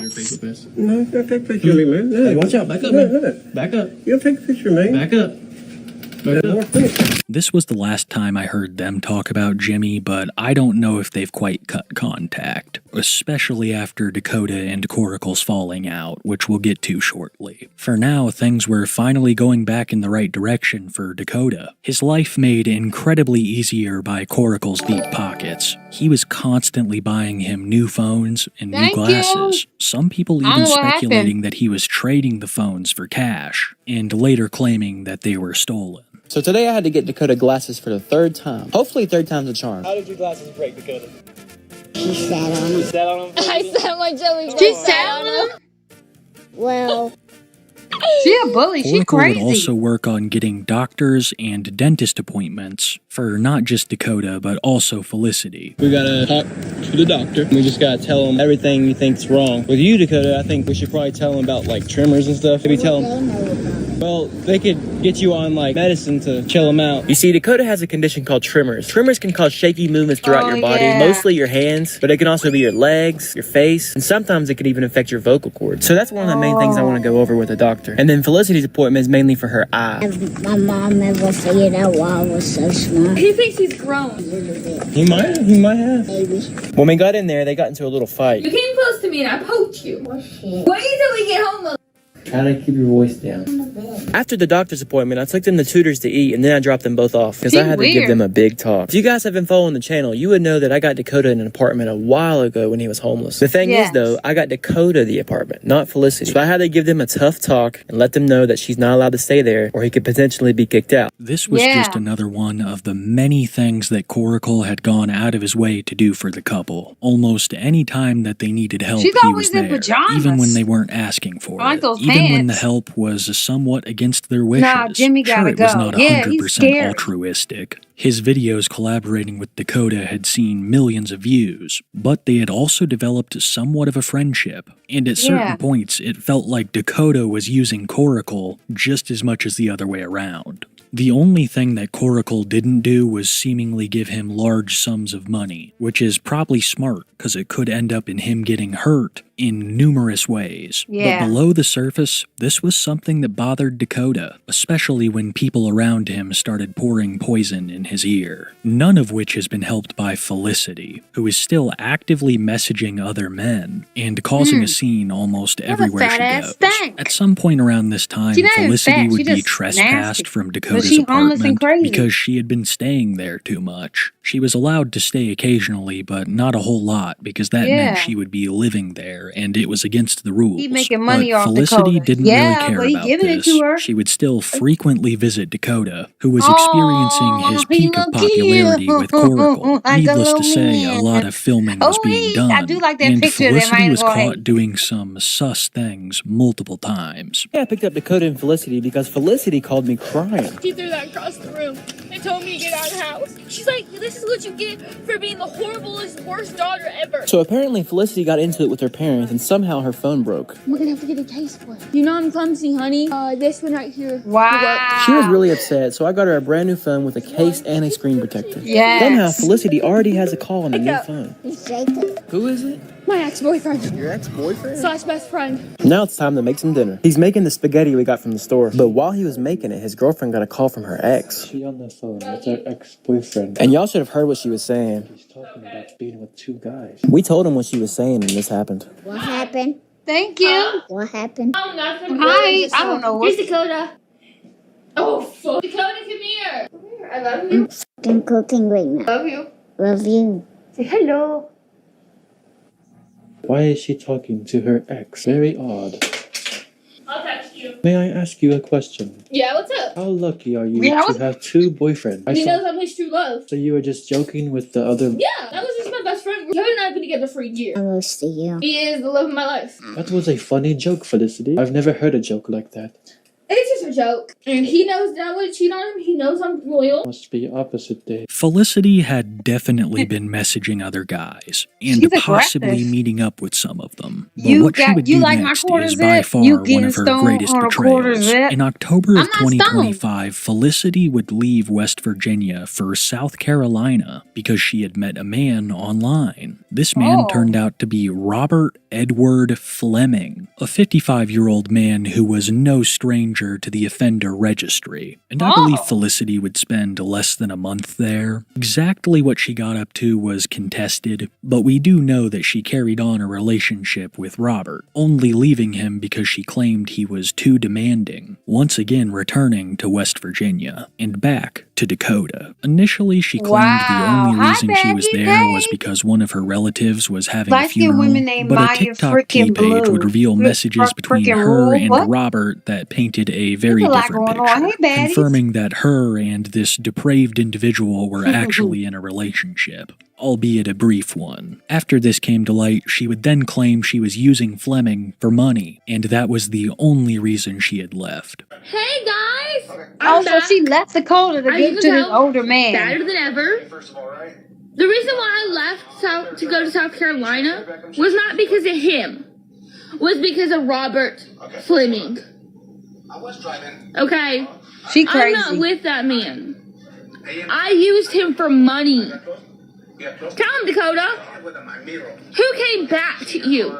Yeah. When is our 10? Was our 10-month anniversary? Was I late for our 10-month anniversary? Yeah, I was. Yeah. So y'all people need to keep your my goddamn name out of y'all's goddamn mouth before I sue y'all bitches' ass. Because I'm sick and tired of it. How'd this damage happen? I've been sleeping in this goddamn bed for 2 nights. Yeah. Leave my man alone. Leave his name out of his goddamn mouth. Goddamn mouth. Before I sue both y'all bitches' ass. Only a couple hours after Felicity returned, she acted like nothing had ever happened. And Dakota seemingly accepted it, but that didn't mean that his life was improving. In fact, it was going the opposite direction. He had fallen back into some of his bad old habits, and as each day passed, his apartment was looking more and more like the old abandoned house he had stayed in. Things are rapidly getting worse. My previous statement about Jimmy was wrong because he's poking around once again, but the tipping point comes when Felicity is trespassed once again. One day she was sitting on the balcony, eating an orange, and for some reason that I cannot discern, she ended up throwing the peel at an elderly couple. And this led to her permanently being banned from the premises. Instead of just calling it quits with a woman who hit an old couple with an orange peel, Dakota decides he's gonna leave the apartment because Felicity can't stay there. And he decides once again to become homeless, living out of a motel with Felicity. You guys know how Felicity was trespassed from Dakota's apartment, right? Well, they didn't want to be separated, so they got a hotel together. Keep in mind, Dakota still has his apartment. He's not evicted. And Felicity's parents, they want her home. And they'll even let Dakota come visit. So they both have places to be. Here's how they feel about Dakota's apartment. He probably will be evicted by tomorrow, I hope. Probably so. Why? You hope so. All right, guys, I'm gonna keep it a buck with you. That's not I guess they don't want the apartment. Okay. Who's that guy, Dakota? We met with our dog named Trixie. Y'all met him here? Mm-hmm. You already went inside the hotel? Yeah. Are you happy this is where we fucking met? So I'm trying to tell them they shouldn't let strangers in their room. But it seems like they're not thinking Get correctly right now. I dropped off Dakota to get some things for the hotel, and while we were waiting, I took Felicity to get some deodorant and shampoo. I gotta call my husband. And I had her ask Dakota which deodorant he likes. My hair is getting on the wing. When's the last time you shampooed it? Oh my gosh, it's been a long time. I haven't showered because I've been so stressed out. Me and him both. So after Felicity and I went shopping, we went over to go pick up Dakota. I just want to be with Dakota as much as I can, Jake. I don't want to be lonely or without him. So we got back to the hotel and they started to unpack everything. And with that one simple decision, based on his love for Felicity, he has cost himself a year of progress and possibly the best chance he ever had at getting the help he desperately needs. Because Coracle also took this as a sign to step back from Dakota and Felicity, rapidly cutting down on the amount of content that they filmed together, and openly displaying his disappointment at the situation. The last video of them together up on Coracle's YouTube is actually of him picking up Felicity from the hospital, after she had found herself in a horrifying situation with a man they had met earlier that night. The man had asked Felicity to watch his dog, and she agreed, only to arrive and be cornered by the man, eventually having to call 911 to get him to leave her alone, and Coracle would be the one to pick her up from the hospital, returning her to the motel that her and Dakota shared. But like I said, eventually Coracle stopped filming with them altogether. He claims that they still keep in contact, but like I said earlier, needs to step back, and believes that there are other people who will make more use of his help. This also comes hot off the heels of Dakota being accused of scamming cameos. Not just Dakota, but also Felicity, have both been accused of delivering subpar cameos for prices that are not.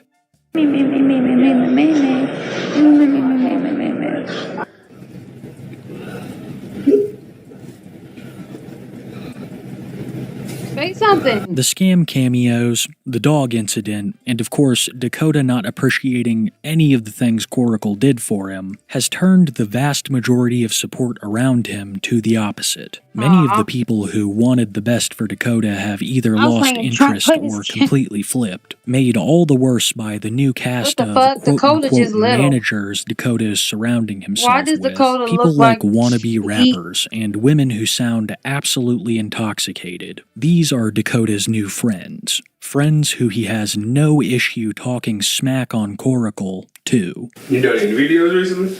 Huh? You said that. You done any videos recently? With who? No. Not really. Like, I don't even feel like doing them with them. This motherfucker's trying to get, like, somebody to come check on me or daily and shit to Will. Basically like a nurse? A health provider or whatever. Like a live-in nurse shit, but not living in type shit. Like one that come visit you type shit. Like, well, they can go to the store for me, do certain shit that I'm capable of doing, and I don't. Yeah. Like, I remember you was getting your check cut back on. Your check get cut back on? Yeah, I still be getting that. Huh? Keep it. What's this box? My disability check, yeah. You said what? My disability check. You still getting that? That's the only thing I get. You still making money from content and shit too, right? Huh? You still making money from like content and shit too, right? Nah, just don't be paying me for shit. I thought you paid. Well, you should give him something. Nah, he be doing shit for me. That's what he does. Did he say the N-word? He be doing it. How he got me this place. I think he was just trying to get me away from all my friends. Coracle helped Dakota get an apartment, get a new ID, multiple new cards so that he could spend money, tons of new pairs of glasses, so many phones I can't even count, countless items for not only him but Felicity too, and even an audience that loved and supported him. But Dakota is mad that Coracle didn't give him straight up cash. When we've seen what happens when Dakota has anything of note, people steal it from him, or he sells it. Giving him straight up money would have been no good for him at all. At least, that's my humble opinion. All of this is made even more infuriating by the fact Dakota isn't grateful for any of it, when there are countless homeless people out there who could benefit from such treatment, who could actually turn their lives around, not squander it for selfish reasons. Now that Coracle's out of the picture, the future is extremely uncertain. Like I said earlier, Dakota has begun to hang around more people who are filming him on TikTok, and also asking them for money and items, requests that they oblige and film, creating what feels like a straight-to-DVD version of Coracle's content. Those are brown panties. We're going this way, buddy. We've had a good day today, haven't we? Yeah, we've had a good day. We went to Walmart. I got two new tires. This is the current state of Dakota and Felicity's lives. They're bouncing around from motel room to friend's house, continuing to break up and linking up with more unsavory characters. The one person who seemed to truly want good for them is gone, back to posting the motorcycle content that got him 1 million viewers in the first place. The fact of the matter is, Coracle didn't need Dakota, but I don't know if the opposite is true. Apparently they still maintain contact, but they no longer film together. And with all the smack Dakota's been talking about Coracle, I doubt things will ever be the same again. I think these are very interesting times to be introduced to Dakota and Felicity, because they are about to begin a whole new chapter of their lives, one that doesn't look promising.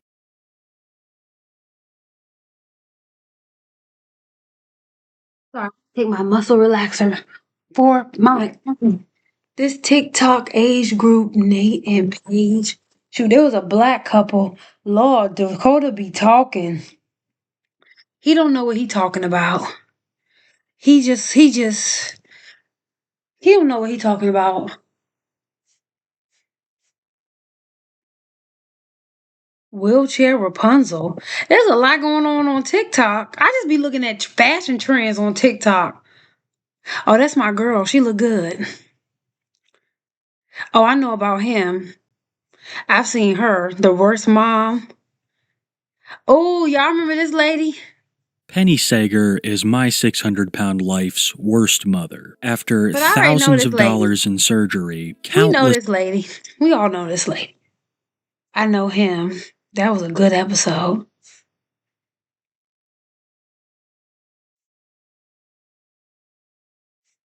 Piss hair been changing his life around.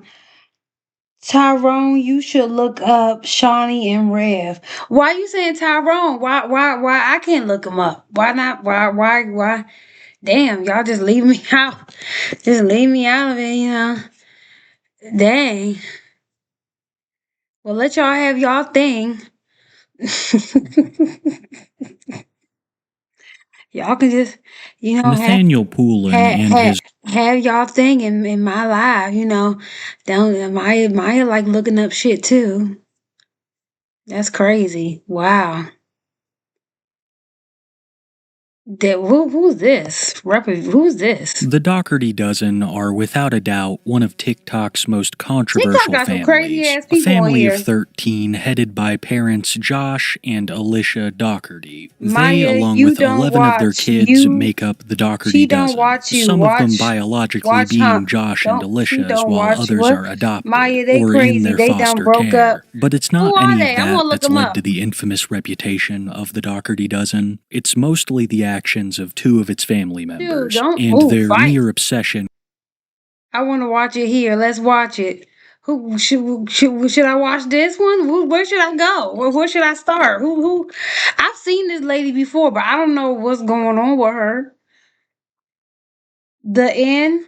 All right, let's start right here. Okay, let's start right here with Keith. After nearly a decade together. I've It seen seems her like before because Shani she and was on some Rev Amber might be Lynn calling shit. it quits. I'm an Amber Lynn girly. I haven't been following Amber Lynn in a while, but I be clocking in. But I've seen her on some Amber Lynn shit. For those who don't know who Shani what and the fuck Rev is are, that? I'll give you a quick rundown. Around a decade ago, Shani meets Rev online, Find a and they resume, strike up okay. a relationship. Well, after many fights and frivolous spending, they ended up just about as broke as they are infamous online, forcing them to move into a home owned by Rev's uncle, and into a lifestyle they once thought themselves above, begging people online He a for reverend for any real? kind of support, because both of them refused to work. Yeah, there's no Not a mattress legit job anyways. The state was paying Rev to take care of Shani, and this was an arrangement they absolutely loved because Jason was already doing all this stuff. So for the first time in a long time, things were actually looking up for the couple. But Shani thrives on conflict. So in this moment of peace they had, of course they found a new person to vilify. That person being her own son, Will. Shani heard that Will was having some trouble with his foster care living situation, but instead of What? She doing has her son in anything to foster help, care? her and Jason use it as a moment to lambast Will for being a bad son. Extremely rich coming from a mother of Shani's quality. He put it out there. He's a grown adult. He wants to play grown up, talk shit about his mother. Okay, that's his problem. It's not mine. But it should not be on my head when all I was doing was caring about my kids. All I was doing was being a responsible, good parent. Because I think I deserve a little bit better from him, is not to lie to me. I hope things get better for me and my baby too. Yeah, I want you on talking basis again. This is insane. I want my baby back. I want this shit to end with him. Why the f is he doing this? I don't know. You're worrying the hell out of your mother for no good reason. Why? Because I yelled at you?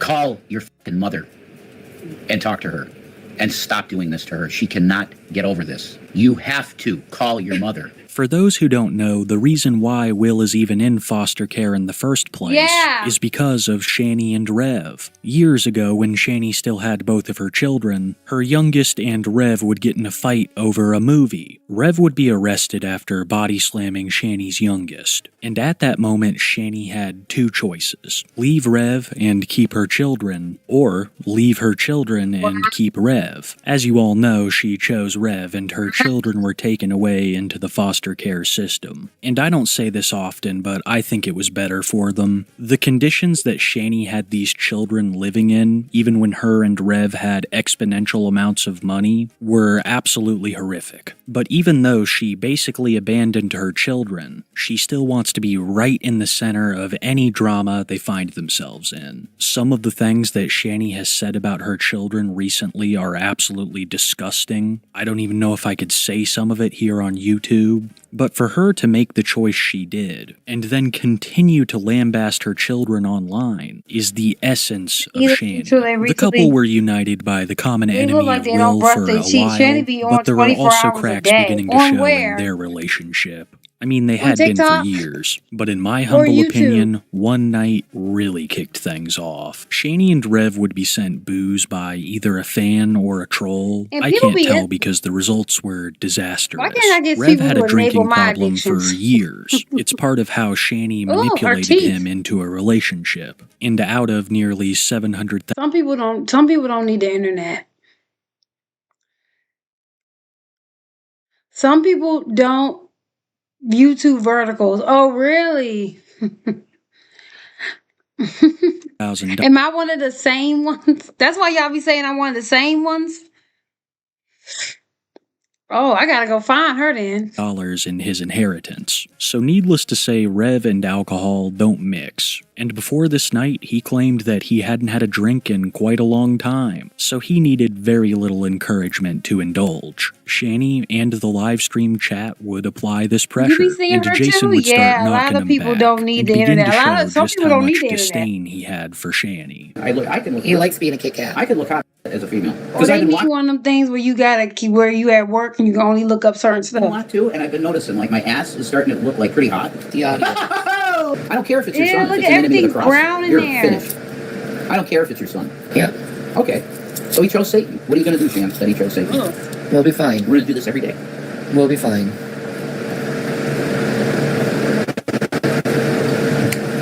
I'm drinking that, and I'm listening to that. That's Steve Austin's theme. Can you take that out of people's out What of are your we ear? drinking? Everyone's bothered by it. I can't wear an earbud. You're actually telling me I can't wear an earbud? Well, look at this. Are you actually telling me I can't wear an earbud? Okay. If you thought Jason was unhappy now, then wait till I tell you what happened the next morning. I want you to imagine that you are Jason William Egrov. A horrifying thought, but stick with me. I don't You're even know who that blissfully is. sleeping in a drunken stupor, only to be awoken by Shani, who immediately informs you that the poop bucket is full. You're hungover, you're not at 100%, and you ask yourself, poop bucket, what's that? And remember that due to Shani's size, she is unable to use a actual toilet, doing the majority of her business right where she sits into the couch or using a 5-gallon bucket, which is now full and Shani requires you to empty, because in your drunken enjoyment of the night you forgot to. But if the situation couldn't get any worse, you are going to spill said bucket, and thousands of people on the internet are gonna see it. Jason, did you dump the bucket? Jason? Jason! What? Did you dump the bucket? It's really filled. Is it? Great. Great!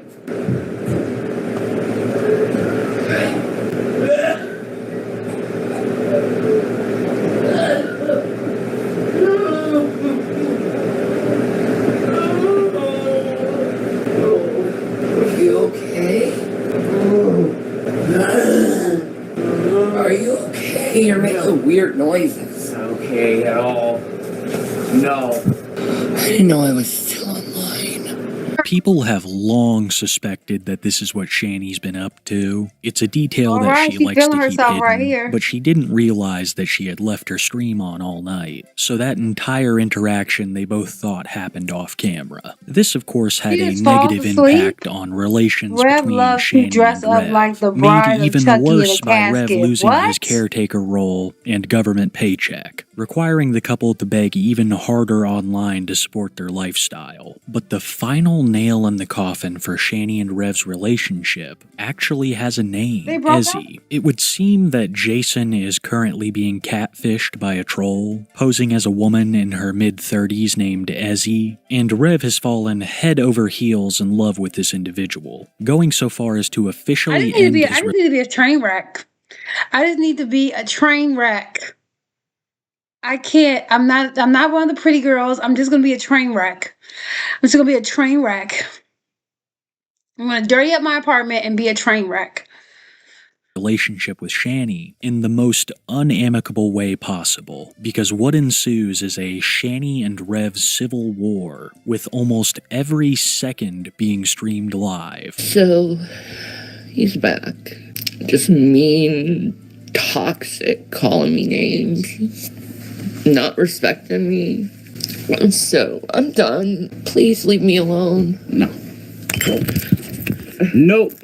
Shani and Rev have had problems for a very No, long you're time. not. All that they somehow I worked just through. need to be. But I truly believe that this It's is the not you. end. And I think it's mainly that Rev is changing as a person. I don't mean at all that he's becoming a better person. I still just love that he's when you different do. from who I he still was. love you. Rev has started Thank to you. refer to himself as a pretty girl and is streaming under a persona that he calls Kitty Dooms. Rev claims that he is still a man, just doing a drag character for a live stream. I also personally believe that Rev is imbibing in some of that Walter White. His lips are covered with pipe burns, and sometimes he is absolutely psychotic. So all of that is what I mean by Rev is changing. Shani is not changing in the slightest, and this is why I believe their relationship is officially toast. That and No. all of the glorious fights they've been getting into.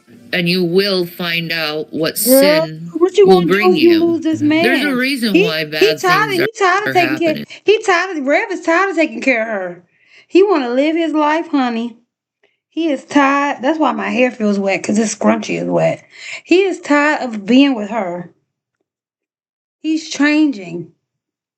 He ready to live his life. You making him depressed, girl. Living with you, no disrespect, is depressing. You got to clean out your box like you my cat.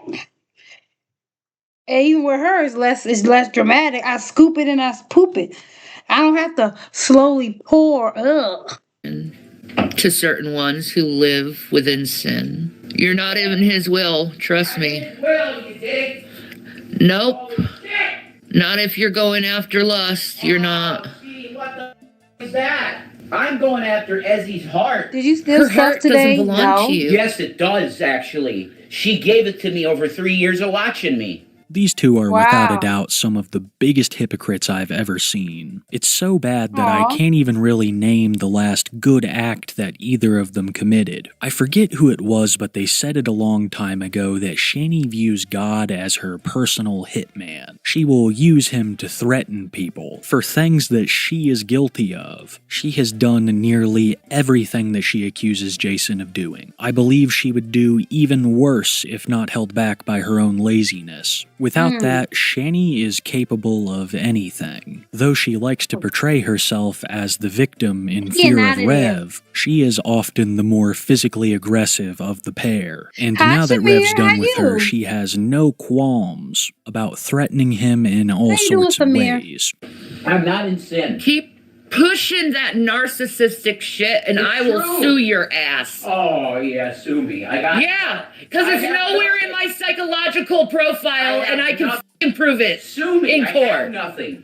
He already has a citation coming and I have this right next to me that I'm ready to push at any time. Not a life In fact, alert. I'll put it on my neck. Ooh wee. She putting that life alert Be nice around her to neck. me. It's serious. Yeah, my future's over.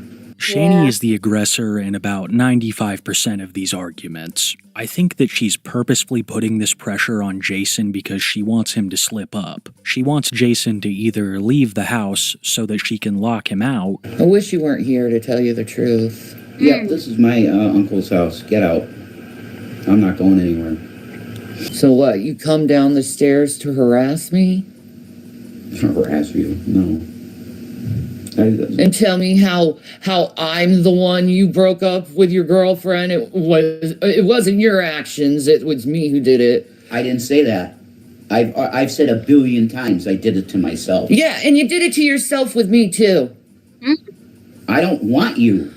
or to get violent with her so that she can press charges. So she tries to pick at him any way she can. Shani, and more girl. often than not, Jason takes the bait, It's leading over. to an argument that Shani has all recorded live. Because like I said earlier, ever since this fight began, Shani has been live almost 24/7. Oh my God, my heart has been ripped out, man. Well, good. Now you know how I feel. Except, I didn't cheat on anyone. Fuck you. You see what happens when you go after the devil? Fuck you, bitch. Yeah, he's so sad. The reason why Rev was so sad in that previous clip is that he thought Ezzy had broken up with him. This time, Rev wasn't streaming on his own nearly as much as he is today, and was playing his cards regarding Ezzy pretty close to his chest. For a while, only referring to her as E publicly. For so many reasons, I believe this is a troll like many other people do, but one of them is how they've been toying with Jason, occasionally nice. breaking up with him, making him super sad. I'll help you through it. I don't want your help. You That's got that? crazy. I don't want your help. Stop it. Only to get back together, an act that made Jason extremely happy. Oh my God. Oh my God, thank you, Jesus. Oh my God, thank you. Oh my God, thank you. I'm okay with her. Oh my God. I promise not to waste this, Lord. Thank you. Oh my God. Oh my God. I am getting on my knees. Thank you, Lord Jesus in heaven. If you're listening, Ezzy, you didn't let it go. Thank you. Rev is hook, line, and sinker for Ezzy, and no one but Is she him believes put that her she's children real, in foster care especially for not this man? Shani. But that doesn't mean she isn't any She less put jealous. her Not children in foster care for this man.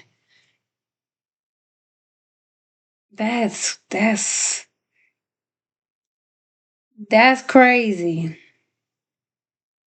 Well, that's what she get. at all helped by the fact Rev has no issues talking about how much he loves Ezzy right in He front wants of that government Shani, check. the I source don't think he of cares about the many check now. arguments. I pray to God you find that person. I found that person. But I Wow. will not harass her either. I'm going to let her go because she doesn't, it's too much. Rev has had contempt for Shani for a very long time, but there are certain points in their relationship where it bubbles over. One period of time like this that comes to mind is when they burned through all of Rev's inheritance money. That was when the desperation really began, and in these moments, Rev hates Shani more than any other person on Earth. There are no words to what you are. A pig. A f***ing pig with a disgusting mind. You're worse than a man. A lot of men. I'm worse than a lot of men. Oh, Someone I thought you who's said never black cheated, never done anything really like a man. Those are just words, Mr. Wordsworth. You are nothing. I speak. I exist. Words, Mr. Wordsworth. Words. I have a pulse. And I have another pulse. That I truly hope we don't be cares about sending me. that His girl date of money. birth is August 19th, 1984. Jason like has also reverse become jab, much right. more frequent Well, damn, he don't online. care. He He's been don't posting care. his own content on YouTube again for doing quite his some own- time, but he it's doing his mostly own just thing. reactions or religious rants that make him look extremely hypocritical. But now that the Shani and Rev civil war is in full swing, Jason has turned a large portion of his It's way- content yes, into criticism of Shannon. I'm sick of hearing Baby Carrot, so I did show it. Shani has been stinking as of late because she hasn't done her self-care, but she's starting to do self-care on her own. Good. She's proving that she ain't disabled. Good. I think when she got her medical assessment, she put on a show of sorts. She's like an African warlord man, you know? Usually these arguments that Shani and Rev have last no longer than a couple of days, but this time has been very different. I don't think I've ever seen Rev more done with Shani. He absolutely wants her to leave, but she refuses, threatening him with various scenarios. So the living situation is extremely tense. Shani is living downstairs and Rev is living upstairs, and between the two of them there's a stream running nearly 24/7. Neither party is wanna go- comfortable hold on, leaving let me the house see. because because they believe the other will lock them out. Let So me they've see. been relying on care packages from their Now I need to fans leave to my own survive. streams to And see Rev if they has been on live receiving right now. much more than Shani. For a long time, me see. Shani has used food as a way to control Rev. I think one time she was letting him subsist on a jar of peanut butter while she had mountains of snacks hid behind the couch. The tables have now turned. Shani can no longer just take Rev's food, and she won't travel to get any of her own, even if she could afford it. So she's completely reliant on the generosity of her fans and trolls. Jesus bless you for this. I don't know her page name. Fryer. Take that. I got an air fryer. Ugh. Okay. Because somebody got me Taco Bell. I never steal nothing. Warlord, that's the name? what? She said For he not stank. stealing stuff, you know? Well, I'm an honest Doing the person. stanky leg for real. You stole my makeup palette, but you gave it back. Despite Stole my Shani's best makeup palette. efforts, Rev has continued in his relationship with Ezzy, and this is the light of Jason's life. To be honest, I don't think I've ever seen him this happy. When I'm out, like I got bags under my eyes That's right now. so I'm sad. haggard. But when I'm not haggard and I'm feeling good and things are good, I look like I'm about 25 or so. She watched me for 3 fucking I'm years, about guys, 25. and didn't say a word in my email, nothing. I didn't know this girl existed. As he waited until she knew, because she's a good girl, she didn't want to be the reason we broke up, quote unquote. She's not. Ezzy, when she's ready, is coming to get me from here. Yes. I got a sack of clothes, Oh. like an army guy. Oh. I got all my clothes in there except what I got on my back. I'm throwing she not my coming. Bible and the Sefer. You gotta go on your a own, couple man. other things, maybe. If you my won't phone go, and my don't wait for wallet. Ezzy. And I'm going in her car to her house. She Won't owns her own home, 3-story home. I'm not Yeah. going to tell Oh, you not everything 3-story. about her yet Yes, because it's not Kiwi okay tape, for yes. me to. But Rev isn't the only one, because Shani has also been flirting with her chat, claiming to possibly be starting a relationship with a farmer. I'm currently crushed on a guy who, helps feed Americans. And that's something to, support a guy over, is that he's, feeding Americans. And You done got her makeup on and shit. he's just a sweet guy. And that's what I Think she wanted, thinks she look He's cute. not a perv. He's just a normal, sweet guy. You don't get a Someone normal I sweet thought guy. You don't Jason qualify was, for but them. If normal and you see sweet what guys happened go with for him. this, it's not gonna be good for them. It's not a good balance. He invited You me gotta to go come with out, crazy weirdos, okay? for Valentine's Day. Stay And I balanced. agreed to it. So, a little vacay. And it's around this time that the situation Hey, begins to Fat Meat. degrade even further. Shani and Rev are at each other's throats like I've never seen before. They but gonna Shani get back still together. refuses to leave the home. So one night, Jason hops on a call with some of his friends that he's been streaming with, and they all confront Shani on her poor behavior. And you come down here and you engage me, you disrupt order that was happening when I was having fun. Please leave and go upstairs. Thank you. I do not consent. I will press my button if you don't go upstairs. Okay? You better go upstairs or I will press my button. This What is button? on camera. They see you. Say hi. You're on candid camera. Do you want the police to come back? No, I didn't think so. Have a good night, darling. Go harass someone else. You gotta leave. No, you can leave me alone. Thank you. Leave me alone. You're harassing me. I said I want to be left alone. Have a good night. Did you know that it's time to leave, though? He needs to get out of my face right now. Okay. Stop. I do not want to hear into your private conversation. You need to stop and stop this, Jason. You have to leave. You need to go upstairs. You need to go upstairs. You need to go upstairs Wait, and what learn the how fuck to is share. going Thank on? you. Well, you gotta leave. Now I will be silent. Brent said you gotta leave, though. Now I will be silent. That's a Who good the fuck are question. they to make her leave? Why do you have lotion? Why do you have lotion next to mustard? Go ahead and press the button. You have the button. Press it now. I give him that one. That was That's funny. it. I am done. I can't sleep in this house. I'm going through almost a psychosis level event. It is. No, it's time for you to go. Press the button. Leave me alone. Nope. 500 people in my chat right now said get the out of the house. I agree. You can no longer do this to me. You have streamed constantly. You're on stream. No, I'm not. I'm in Jules. I don't care. You're doing the same thing I am. Mind your business. We're over. Done and over. No shit. Go away. It is time. Yeah, I agree. I don't want to talk. Okay, Jason, are you sure you want the police to come over? I'm telling you that you're harassing me all day. I'm not doing anything That button to does not call you. the Out of this house because I feel threatened. Oh my God. You're Well, then you get off the stream and call the police. I feel threatened. Hit the button. I'm done. I'm not engaging. I want you to hit the button. Of course, the cops are called once again. It's become an extremely regular occurrence, Did it and you come can tell from her they're hitting the button? absolutely done with it. Thank Jesus Christ. There they go. Thank Jesus Christ. You guys have to get her out now. Oh my gosh. She has death threatened me live. I want her out of Yeah, No, I definitely. She's in didn't. her uncle's house, and I think he said, "Oh, Officer, But she's a he's been coming down resident. here harassing me all day. He was told to leave me alone to be upstairs.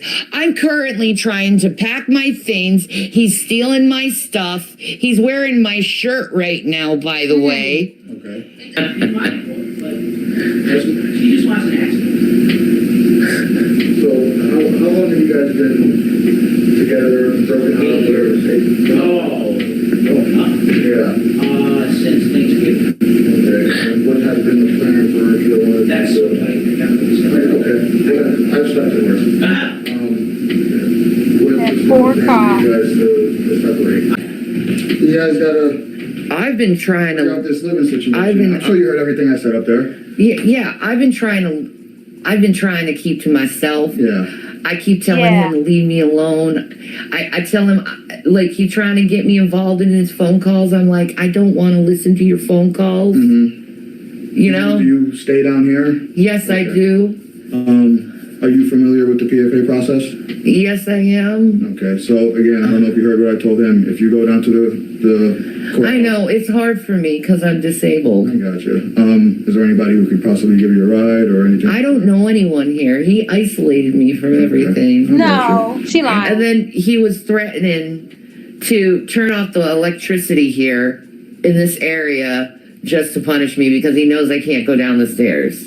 Okay. Like all the people that he's talking to online are. Is this owned or rented? This is owned by his uncle right now, and I'm trying to get out. Okay. As you can see, I have boxes all around me. Yeah, I got you. Okay, so the uncle do own. We got to do something to get out of here. Yeah. Whether it's you or him, someone's got to go down and get the PFA. If I can't help you with anything else for the night, I'm going to get out of here, okay? All right, well, you have a good night, I appreciate officer. it. Thank you so much.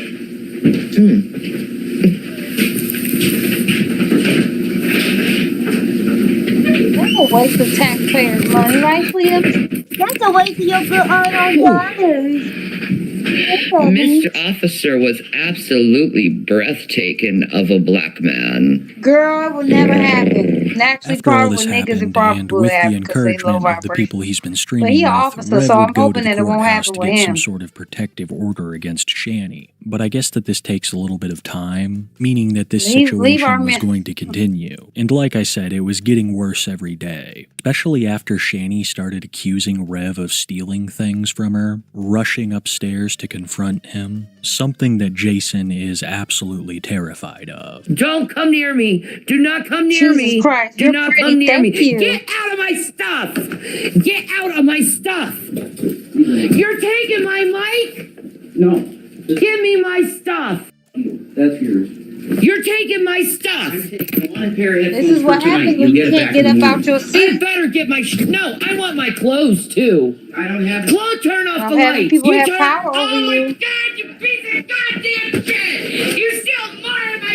I'm done. You're f***ing done. You steal all the goddamn shit. Turn all the lights. Won't let me f***ing sleep. You're f***ing done.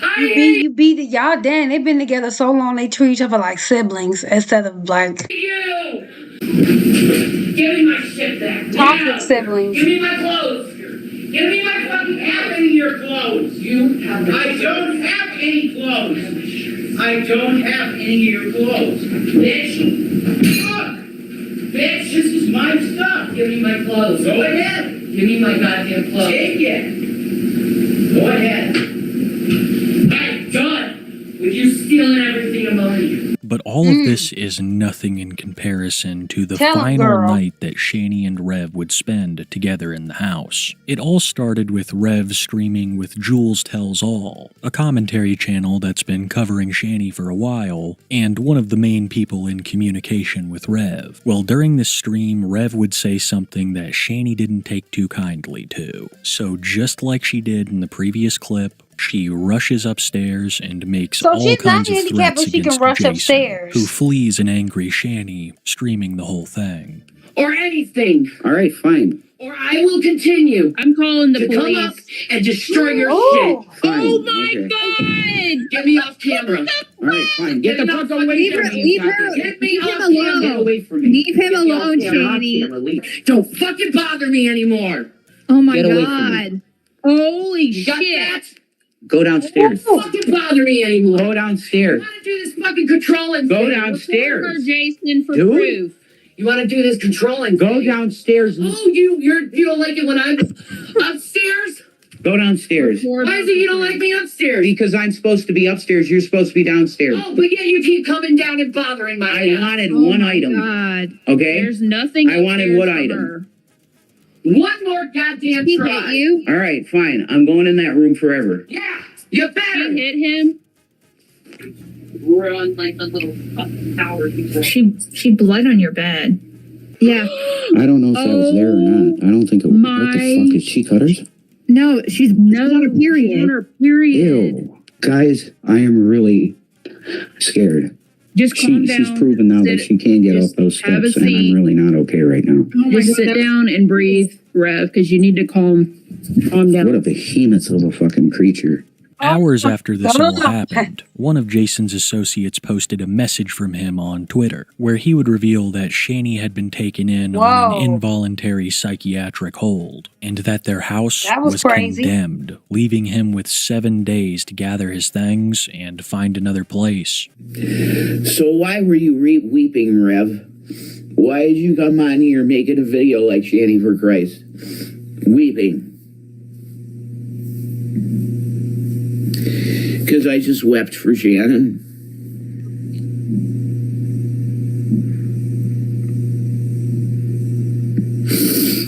Why? The thought in my mind, I was cuddling Gavin. And I said to Gavin, you know, Gavin, you've gotten me through, so I'm going to have to pretty soon make a call that I have to part ways for these babies.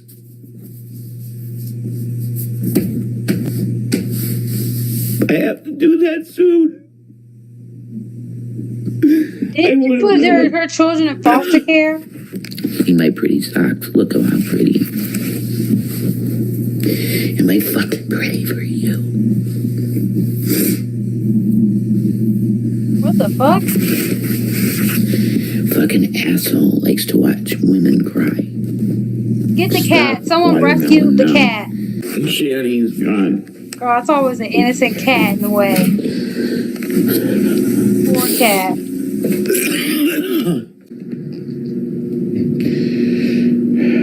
There you go. You don't gotta worry about it. You lucky you didn't get to be in them ratchet ass house, mom girl. There you go. Look at the house. That poor cat. These cutters stuffed in one box.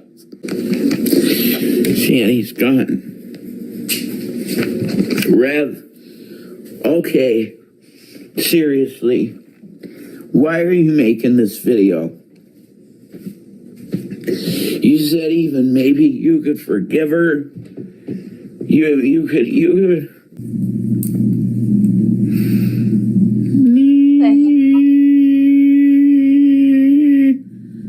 Where the bullshit's over. That's some serious. How did I get there? I don't think he's on That the mental health. I bullshit think he's on down there that is booger over, sugar. and I don't That have to sugar worry booger about booger. pissing someone off. That's right That down sugar there. booger, but it's hard candy. What led to the chief of police having me right here with two people on the phone and explain to me like a father figure, look, you're drinking beer. Look at this room. It's in disorder. I see you don't do any rugs. That's good. You're not on rugs. I could see that you don't have any illegal, weird weapons. That's great.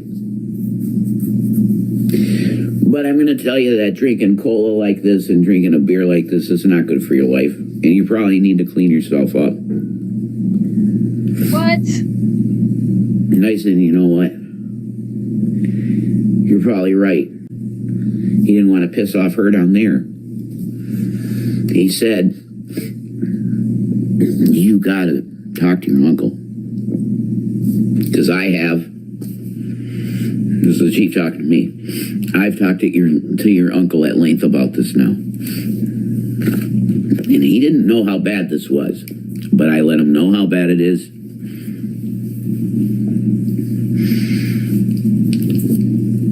He was here for a while with another great officer. And they eventually left. But he said in a hushed voice to me, get her out. The chief of police. You gotta file an eviction. Gotta file a proper eviction. What event was involved with, you guys saw she was flapping around on here. That's why they ended up coming here. What happened with that?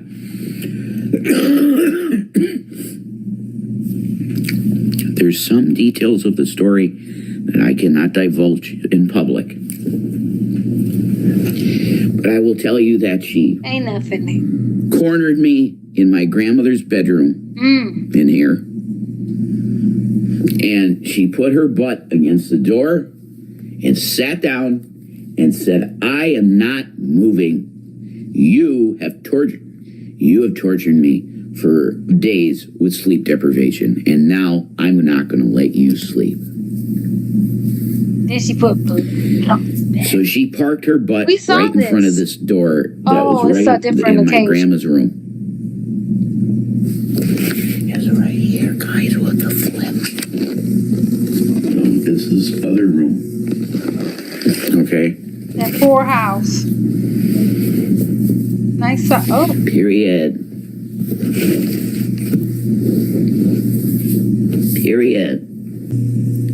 what the heck? She's gonna strangle me. This what y'all be watching on these verticals? She has her back against the thing, and a couple of kerfuffles This what y'all happens. freaky asses be watching? Y'all call me And I freaky. managed. Hold on, y'all be calling me freaky, and this what y'all be watching. Thank you. I don't know what it was, but thank you. Y'all call me freaky. See, houses make me itch. Yeah. But this is what y'all watching on the verticals. Child have mercy. To get her to That stand really up. was for Southern, Because because she she was be the pinning one me in the talking room. I shit. was pinned in this room like this with her for about 20 minutes But we calling me freaky. before I made some kerfuffly movements. And I would manage to get her at least up off the floor and standing. Then she got real agitated at me and started coming at me and tried to choke me. She didn't leave any marks whatsoever of any kind, which is fine. She's not as strong as she used to be, guys. I'm on my phone trying to win money, trying to see if these these fast cash and these cash games are really a scam or not. She was pretty weak. That's why I'm looking at my phone. I'm trying to play. She's pretty weak. She's This bigger, game I'm playing right now is gonna give me but I think her 5,000. spirit has broken down to the point So far I made almost where you could call her $6. weak. And I got out of that situation, but she ran down the stairs very fast. Okay. And she called 911 again. And that was the visit I was telling you about, how Guy talked to me like a dad. It wasn't 3 minutes that I got on this couch, this bed, trying to get some beauty rest. Please. When I love heard it, though. people down there, again, like, what the? This is what y'all kids is Oh, watching. Jesus, the cops again. The cops were down there again. Oh, I'm sorry. Rewind. What? I have to add this He in there you because crack. Look, listen. rewind.